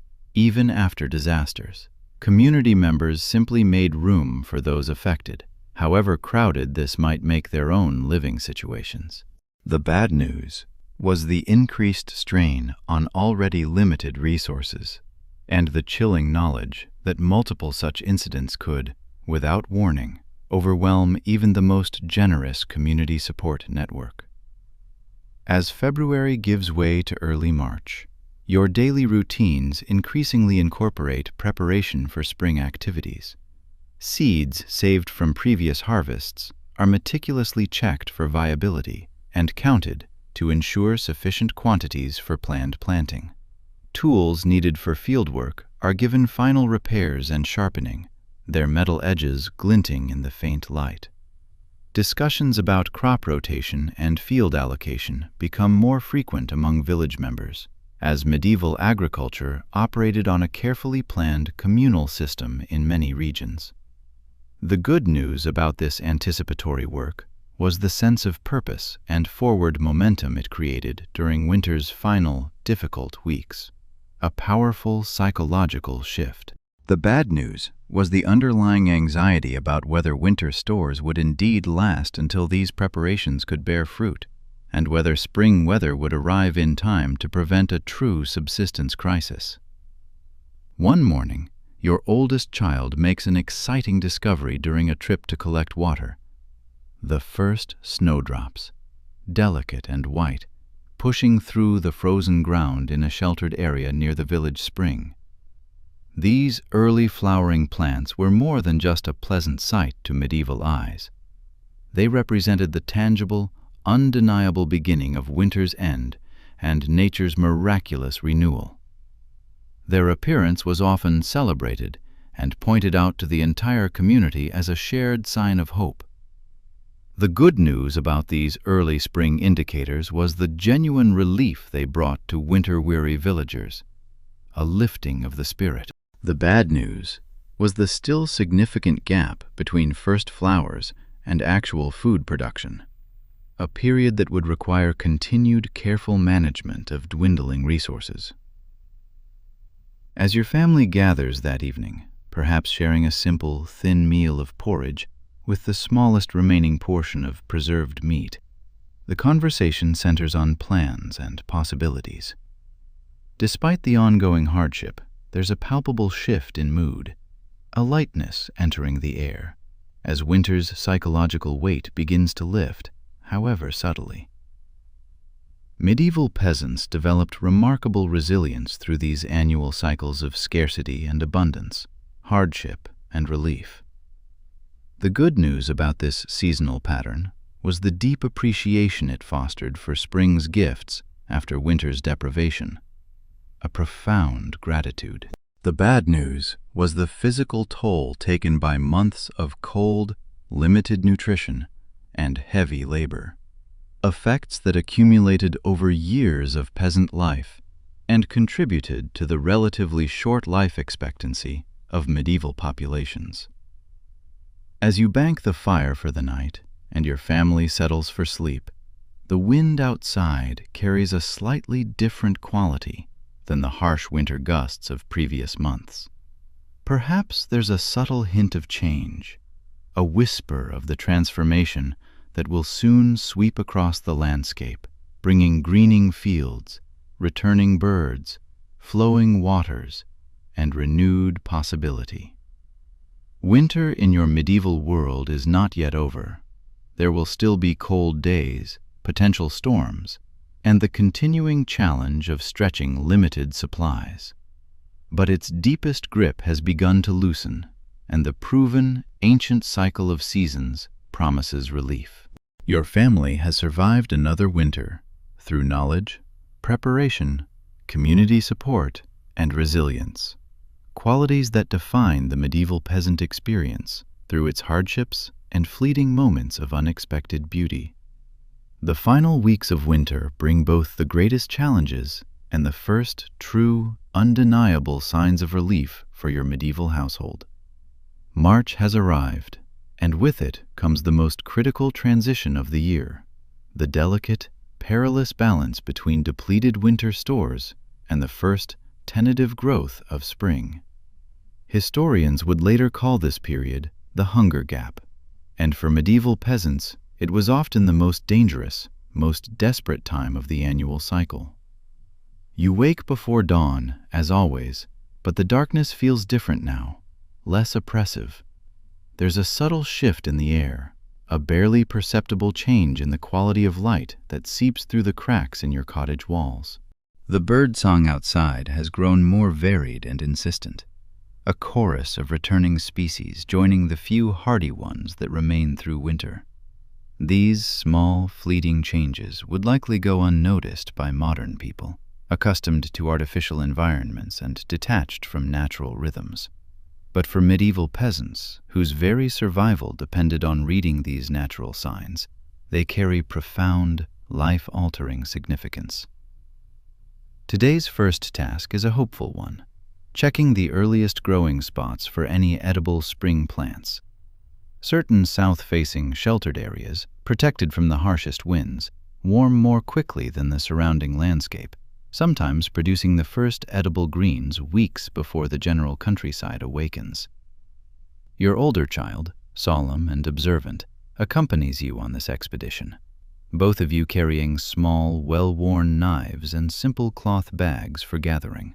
Remember what to look for, you remind them, your voice low, as you approach a promising slope near the village stream. Dandelion leaves are among the first to appear, along with young nettles. Medieval children learned plant identification from an early age, their education focusing on practical knowledge, critical for survival, rather than abstract academic subjects. This was their classroom, the entire world. The good news about this morning's search is the discovery of several patches of young nettles, their vibrant green a startling sight, in a sunny, protected spot. Despite their stinging nature, nettles were highly valued by medieval people as one of the earliest available spring greens, rich in vital nutrients dangerously depleted during winter months. The bad news is the relatively small quantity available this early, enough for one modest meal, rather than a substantial supplement to dwindling stores. Still, even this small harvest lifts spirits, a tangible promise of future abundance. As you return to the cottage, medieval peasants understood that these first spring gatherings, however meager, marked the beginning of the seasonal transition from scarcity to abundance. The psychological boost often proved as important, if not more so, than the nutritional one. Back home, you carefully prepare the nettles, using a thick cloth to protect your hands from their sting until cooking neutralizes it. The greens will be added to the morning porridge, providing welcome flavor, variety, and vital nutrients after months of increasingly monotonous winter fare. The good news about these first spring greens was their exceptional nutritional value, particularly rich in vitamins that prevented deficiency diseases like scurvy. The bad news was the labor required to gather sufficient quantities in early spring, when growth was still limited and time was already precious. As your family eats breakfast, savoring the subtle taste of fresh greens, you discuss the day's work. The seasonal transition brings its own demanding schedule of tasks, all critical for the coming year's success. Fields must be painstakingly prepared for planting, tools readied, livestock moved to new locations, and seeds sorted. Additionally, the depleted winter stores require continued careful management to stretch through these final weeks before more substantial spring growth appears. "I'll check the plow today," your spouse announces, his voice determined. "The wooden share may need replacing before we begin fieldwork." The medieval wooden plow was far less efficient than modern equipment, requiring frequent repairs and adjustments, a constant battle against wear and tear. The good news about these simple tools was the relative ease of repairing them with locally available materials, often by the peasants themselves. The bad news was the immense physical effort required to use them effectively, particularly in heavy, often damp, spring soils. Your own day will be divided between continued foraging for early greens and necessary household tasks. The medieval division of labor typically assigned field preparation primarily to men, while women managed household production, garden cultivation, and smaller-scale food gathering. However, these divisions were far more flexible than later stereotypes suggest, with all household members contributing wherever needed during crucial seasonal transitions, a pragmatic necessity. By midday, your foraging efforts have yielded success. You've collected several varieties of early spring plants, more nettles, pungent wild garlic, and the first tender dandelion leaves, gathered from various microclimate spots around the village lands. Medieval knowledge of where to find the earliest growth was refined across generations of careful observation, creating detailed mental maps of the local landscape that modern GPS technology might envy for their precision and intimacy. The good news about spring foraging was the gradually increasing availability of fresh, nutritious plants after months of preserved foods, a literal breath of fresh air. The bad news was that gathering sufficient quantities required considerable time and energy, precisely when other spring preparation tasks also demanded urgent attention. Returning to the village, you notice increased activity throughout the community. Other households are similarly engaged in spring preparation, repairing thatch damaged by winter storms, clearing drainage ditches to handle spring rain and snowmelt, and assessing fields for planting. There's a palpable energy that contrasts sharply with winter's more measured, subdued pace, a sense of collective awakening. Despite the physical depletion many villagers show after months of limited nutrition, there is a renewed purpose in their movements. Near the village center, you observe the reeve and several elder members in discussion, their heads together, likely planning the rotation of crops across the common fields for the coming growing season. Medieval agriculture in many regions operated on sophisticated systems of crop rotation and field allocation, determined collectively to ensure sustainable productivity and prevent soil exhaustion. The good news about these communal agricultural systems was their effectiveness at maintaining soil fertility through careful rotation of crops with different soil impacts. The bad news was the complexity of coordinating these systems across multiple households with different needs and capabilities, requiring constant negotiation and agreement.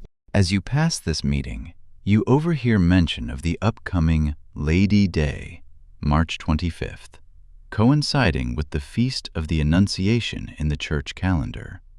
This date held multiple significances in medieval life. Religiously, it celebrated the angel Gabriel's announcement to Mary that she would bear Jesus. Practically, it marked one of the quarter days when rents and taxes were due to lords, a significant financial obligation.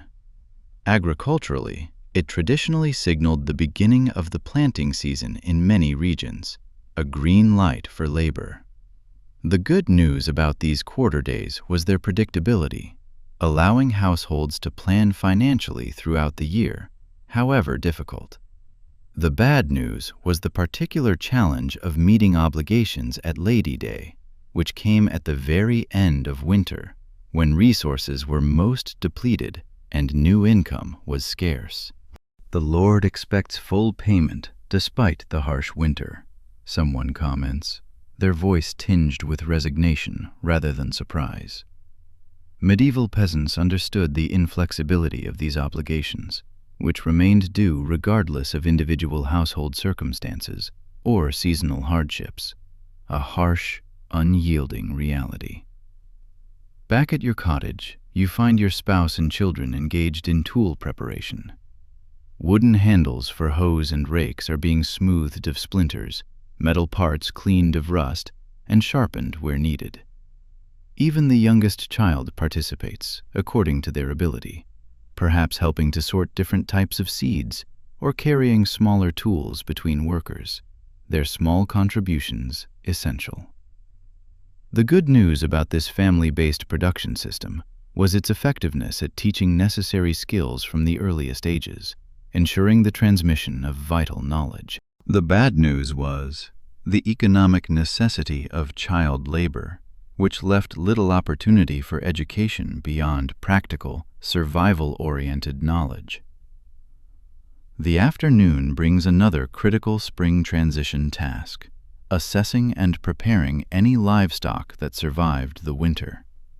Medieval peasants might own a few chickens, perhaps a goat or cow, and if fortunate, an ox or horse for heavy field work.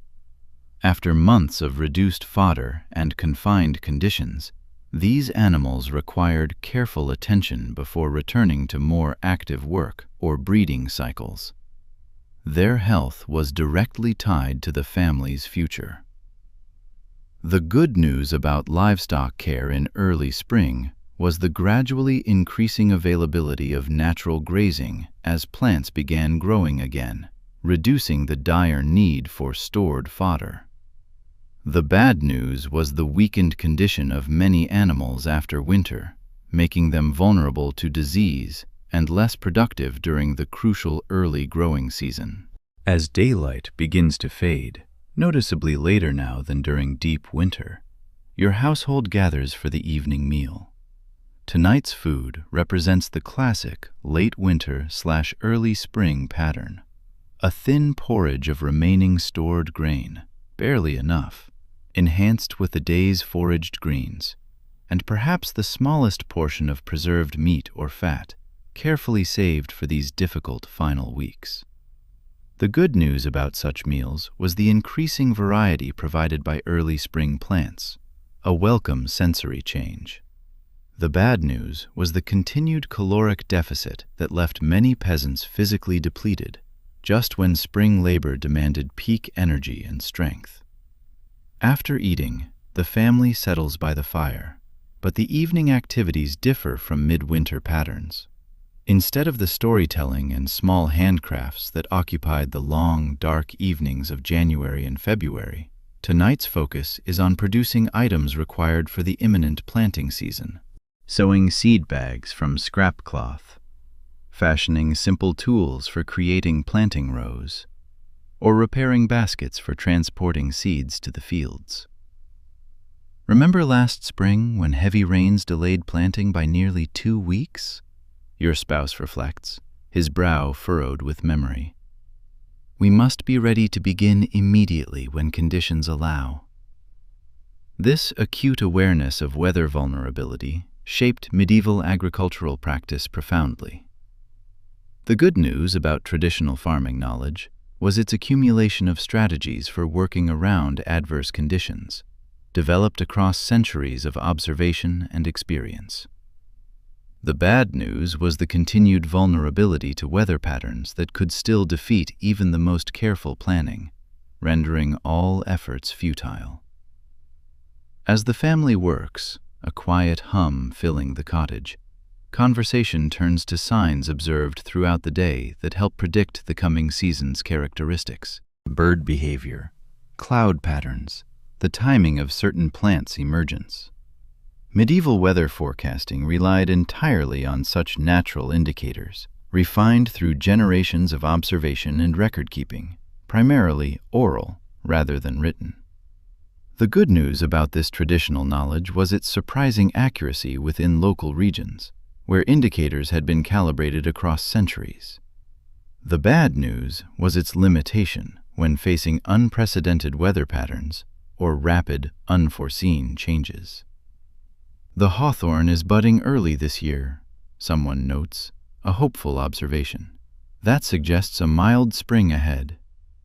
Whether such predictions proved accurate or not, they provided psychological comfort and a crucial framework for planning during the uncertain, anxious transition between seasons. The following morning brings exciting news, a cause for quiet celebration. The first calf of spring has been born in the village. For a medieval community, livestock births represented a crucial renewal of important resources. A new calf meant future milk production, potential field labor as it matured, and the continuation of the delicate balance between human needs and available animals. The good news about spring livestock births was the immediate boost to household resources, particularly milk from nursing animals, which provided vital nutrition during the hunger gap.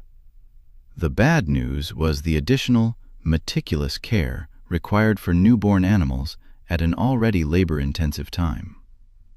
The birth prompts a small celebration within the affected household, and neighbors visit throughout the day to offer congratulations and assess the new animal's health and characteristics. This communal interest reflects both the social, interdependent nature of medieval village life and the practical reality that each household's success contributed to overall community resilience.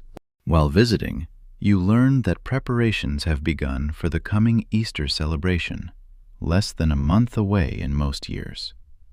For medieval Christians, Easter represented the most significant religious festival of the year, with both profound spiritual meaning and practical implications for daily life. The preceding Lenten period involved fasting restrictions that, paradoxically, aligned perfectly with the natural scarcity of late winter, while Easter itself celebrated renewal in both religious and natural contexts. The good news about these spring religious celebrations was their alignment with natural seasonal patterns, creating meaningful frameworks for understanding and marking the profound transition from scarcity to abundance.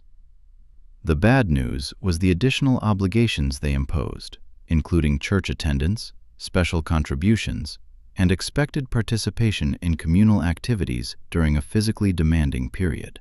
As you return to your own work, perhaps preparing a garden plot near your cottage for early maturing vegetables, you notice increased activity around the manor house that dominates the village landscape. Servants are visible, busy cleaning windows, airing bedding, and performing other tasks associated with spring renewal. This activity likely indicates the Lord's family will soon return from extended residence elsewhere, a common pattern for medieval nobility who often maintained multiple properties and moved between them seasonally. The good news about the Lord's return was the increased employment opportunities it created for some villagers, who might find temporary work in service roles at the manor, a chance for meager coin.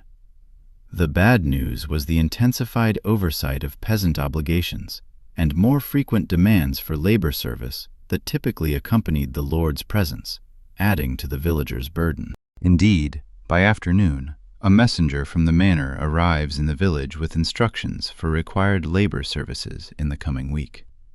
Under feudal arrangements, peasants typically owed not only rents in money or kind, but also direct labor on the Lord's lands for specified periods. The timing of these labor obligations could significantly impact a household's ability to manage its own agricultural needs during the critical spring planting period, a constant tension between personal and feudal duties. The good news about these labor services was their predictability within the feudal system, allowing households to plan around known obligations. The bad news was their prioritization of the Lord's needs over peasant concerns, sometimes forcing less optimal timing for work on family fields, compromising their own harvests. As these announcements circulate through the village, your attention remains focused on the immediate needs of your household during this transitional period. Today brings another foraging expedition, this time to a different area known for its early emerging plants. The warming temperatures have accelerated growth, and you discover substantially more available greens than just days earlier, a tangible increase in nature's bounty. The good news about this increasing abundance was the vital nutritional boost it provided after months of limited, monotonous diet. The bad news was the continued inadequacy of foraged foods alone to meet full caloric needs during the demanding spring work period. Returning home with your gathered plants, their freshness a welcome aroma, you find a visitor waiting, a traveling peddler who visits the village several times yearly, bringing goods not produced locally and news from beyond your immediate region. In the relatively isolated world of medieval rural life, such travelers provided crucial connections to broader networks of trade and information, a lifeline to the outside. "The roads are finally passable," the peddler explains, his voice a welcome change from local accents, displaying his wares laid out on a simple cloth: needles, small metal tools, perhaps exotic spices or medicinal ingredients that couldn't be locally produced. Though the mud is still treacherous in places, medieval transportation infrastructure was minimal by modern standards, with unpaved roads becoming nearly impassable during winter and early spring due to snow, ice, and especially thick, clinging mud. The good news about the resumption of such travel was the renewed access to essential items and information after winter's isolation. The bad news was the limited purchasing power of most peasant households at this time of year, when resources had been depleted by winter and new production had not yet begun. Still, the peddler's arrival creates excitement in the village, beyond just the goods offered. The traveler brings news, political developments in the wider kingdom, weather patterns observed elsewhere, reports of disease outbreaks or other concerns in neighboring regions. Medieval information networks operated primarily through such person-to-person transmission, making travelers important vectors for knowledge as well as goods. "There's word of a new tax being considered," the peddler mentions, lowering his voice conspiratorially, "to fund the king's military campaign across the Channel." Such news would be received with immediate concern in peasant communities, where additional financial burdens could easily threaten already precarious subsistence, pushing families closer to the brink. The good news about medieval political systems was the relatively slow pace of change, allowing communities some time to prepare for new obligations. The bad news was the limited influence ordinary people had over decisions that profoundly affected their daily lives. A constant feeling of powerlessness. As evening approaches, your household joins others for a communal work session, preparing the shared planting equipment. Medieval villages often maintained certain tools collectively, particularly expensive or specialized items, like plows with metal components. These would be used in rotation by different households, according to agreed schedules, a system of mutual benefit. The good news about this system was the economic efficiency of sharing costly resources across multiple families. The bad news was the potential for conflict over scheduling and maintenance responsibilities, particularly during the time-sensitive planting season. Tonight's gathering combines practical work with social connection, a vital blend, as villagers share observations about spring's progression and continue planning the complex dance of field preparation, planting, and ongoing subsistence that defines this season. The sense of community purpose is palpable, a reminder of how interdependent medieval villages were, particularly during transitional periods. The miller reports the stream flow is increasing, someone mentions, their voice bright with optimism. The grinding stones should be operating at full capacity by next week. This detail highlights another aspect of medieval seasonal transitions, the resumption of water-powered processes as frozen streams thawed and spring rains increased flow volumes, bringing industry back to life.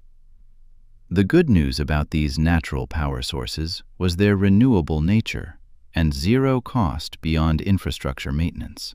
The bad news was their vulnerability to seasonal fluctuations and weather patterns that could dramatically affect productivity. As darkness falls, now noticeably later than just weeks before, your family returns home for the evening meal and rest. The physical demands of spring preparation leave everyone tired, but there's a different quality to this exhaustion than winter's sometimes desperate conservation of energy. There's purpose and forward momentum in the fatigue, a connection to cycles of renewal that have sustained countless generations before you. The good news about this seasonal transition was the psychological shift from survival to creation, from preservation to growth, a powerful mental transformation. The bad news was the physical toll taken by intense spring labor on bodies already compromised by winter's nutritional limitations. As your family settles for sleep, conversation drifts to plans and possibilities. Children discuss which crops they're most looking forward to tending. Anticipated celebrations as the season progresses. Hopes for particular outcomes like abundant fruit production or successful livestock births. These conversations, happening in countless medieval households as winter gives way to spring, reflect the remarkable human capacity for renewal and forward vision, even amid challenging circumstances. The good news about this capacity for hope was its psychological necessity for generation after generation facing the same seasonal challenges. The bad news was the vulnerability of these hopes to factors beyond human control: weather extremes, disease outbreaks, political upheavals, that could devastate even the most carefully planned growing season. Yet for tonight, in your humble medieval cottage, with the first spring stars visible through the smoke hole above, hope predominates over fear. Your family has survived another winter through knowledge, preparation, community support, and resilience. The lean times are not yet over, and significant challenges remain before harvest will replenish depleted stores. But the cycle continues, as it has for time immemorial, the wheel of the seasons turning once more from scarcity toward abundance. As sleep approaches, you reflect on the winter just endured. From a modern perspective, medieval winter conditions appear almost unbearably harsh. The cold, the hunger, the darkness, the isolation, the constant physical labor, the vulnerability to illness without effective treatment. Today's world, with its central heating, abundant grocery stores, electric lighting, and modern medicine, seems impossibly comfortable by comparison. Yet your experience contains elements less familiar to later ages: the profound interdependence of community, where survival is genuinely communal rather than individual. The intimate, almost spiritual knowledge of natural patterns and cycles, reading the landscape with a depth of understanding accumulated across generations. The direct, unmediated connection between labor and sustenance, without the complex mechanisms and vast distances that separate modern people from the sources of their food and goods, and the deep, hard-won satisfaction that comes from successfully navigating genuine challenges through skill and cooperation rather than technological convenience.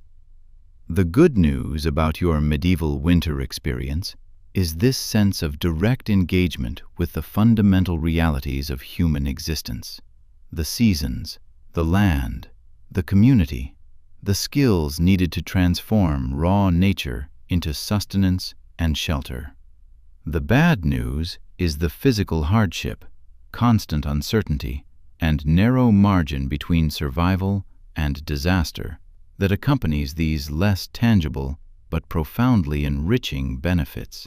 As your consciousness drifts towards sleep, these reflections merge with the more immediate awareness of your body's fatigue, the comforting sounds of your family's breathing, the diminishing warmth of the banked fire, and the undeniable promise of tomorrow's continued work.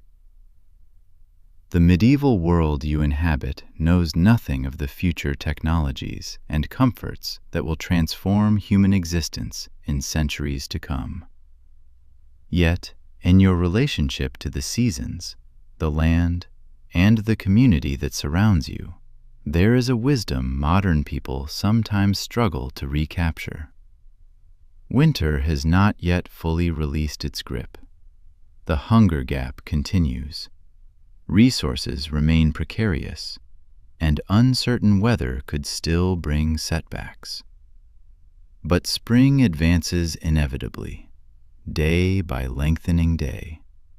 The work of your hands joins with natural processes in the ancient, enduring partnership of agriculture. The knowledge passed down through countless generations guides your actions toward likely success, and the community that has weathered the cold months together now turns collectively toward renewal. This cycle, from abundance to scarcity and back to abundance, shaped human consciousness for millennia before modern conveniences flattened these natural rhythms for many people. The medieval experience of winter and its transition to spring represents one of humanity's most fundamental stories, repeated countless times across geography and history, with endless variations but recognizable patterns. Today, as modern people increasingly seek reconnection with natural cycles, seasonal eating, and more sustainable relationships with energy and resources, there are profound lessons to be found in the medieval approach to winter. Not in romanticizing genuine hardship or unnecessary suffering, but in recognizing the depth of knowledge, community interdependence, and direct engagement with natural systems that allowed people to survive and even find meaning within challenging conditions. As you finally surrender to sleep in your medieval cottage, with spring's earliest stirrings visible in the world outside and winter's lessons freshly inscribed in memory, you participate in this ancient human story. Your experiences of cold, hunger, darkness, community, knowledge, and resilience connect you to countless others who have navigated these same seasonal transitions throughout human history, including, perhaps, those who might someday read about lives like yours and wonder at both the hardships endured and the wisdom developed in response. The wheel turns. Winter yields to spring. Scarcity gives way to new growth, and the human story continues in your medieval moment and across the centuries that follow, bound together by the shared rhythms of seasons and the enduring human capacity to find ways through the darkest and coldest nights toward dawning light and warmth once more. This enduring journey, fraught with the shadows of scarcity and the biting grip of the deepest winter, invariably culminates not merely in the physical thaw, but in a profound resurgence of the human spirit. It is in these moments of emerging light that memory takes hold, shaping our narratives and fueling our collective will to not just survive, but to truly flourish against all odds. For centuries past, and those yet to unfold, the intricate tapestry of human existence is woven with these resilient threads of challenge and renewal. Each generation, standing on the precipice of its own unique medieval moment, faces its distinct darkness, yet carries within it the ancestral echoes of those who persevered. The lessons learned through long winters, the communal hearth, the shared harvest, the innovative spark born of necessity, do not vanish with the spring, but rather become the bedrock for future prosperity and the very fabric of our evolving civilization. Indeed, this persistent capacity for rebirth, for finding solace and strength in shared humanity, is the truest legacy we forge. It is the silent promise whispered through the changing leaves, written in the enduring stone of ancient ruins, and vividly alive in every dawn that paints the sky, assuring us that even after the most desolate night, the sun will always rise, inviting us to build, to dream, and to live again.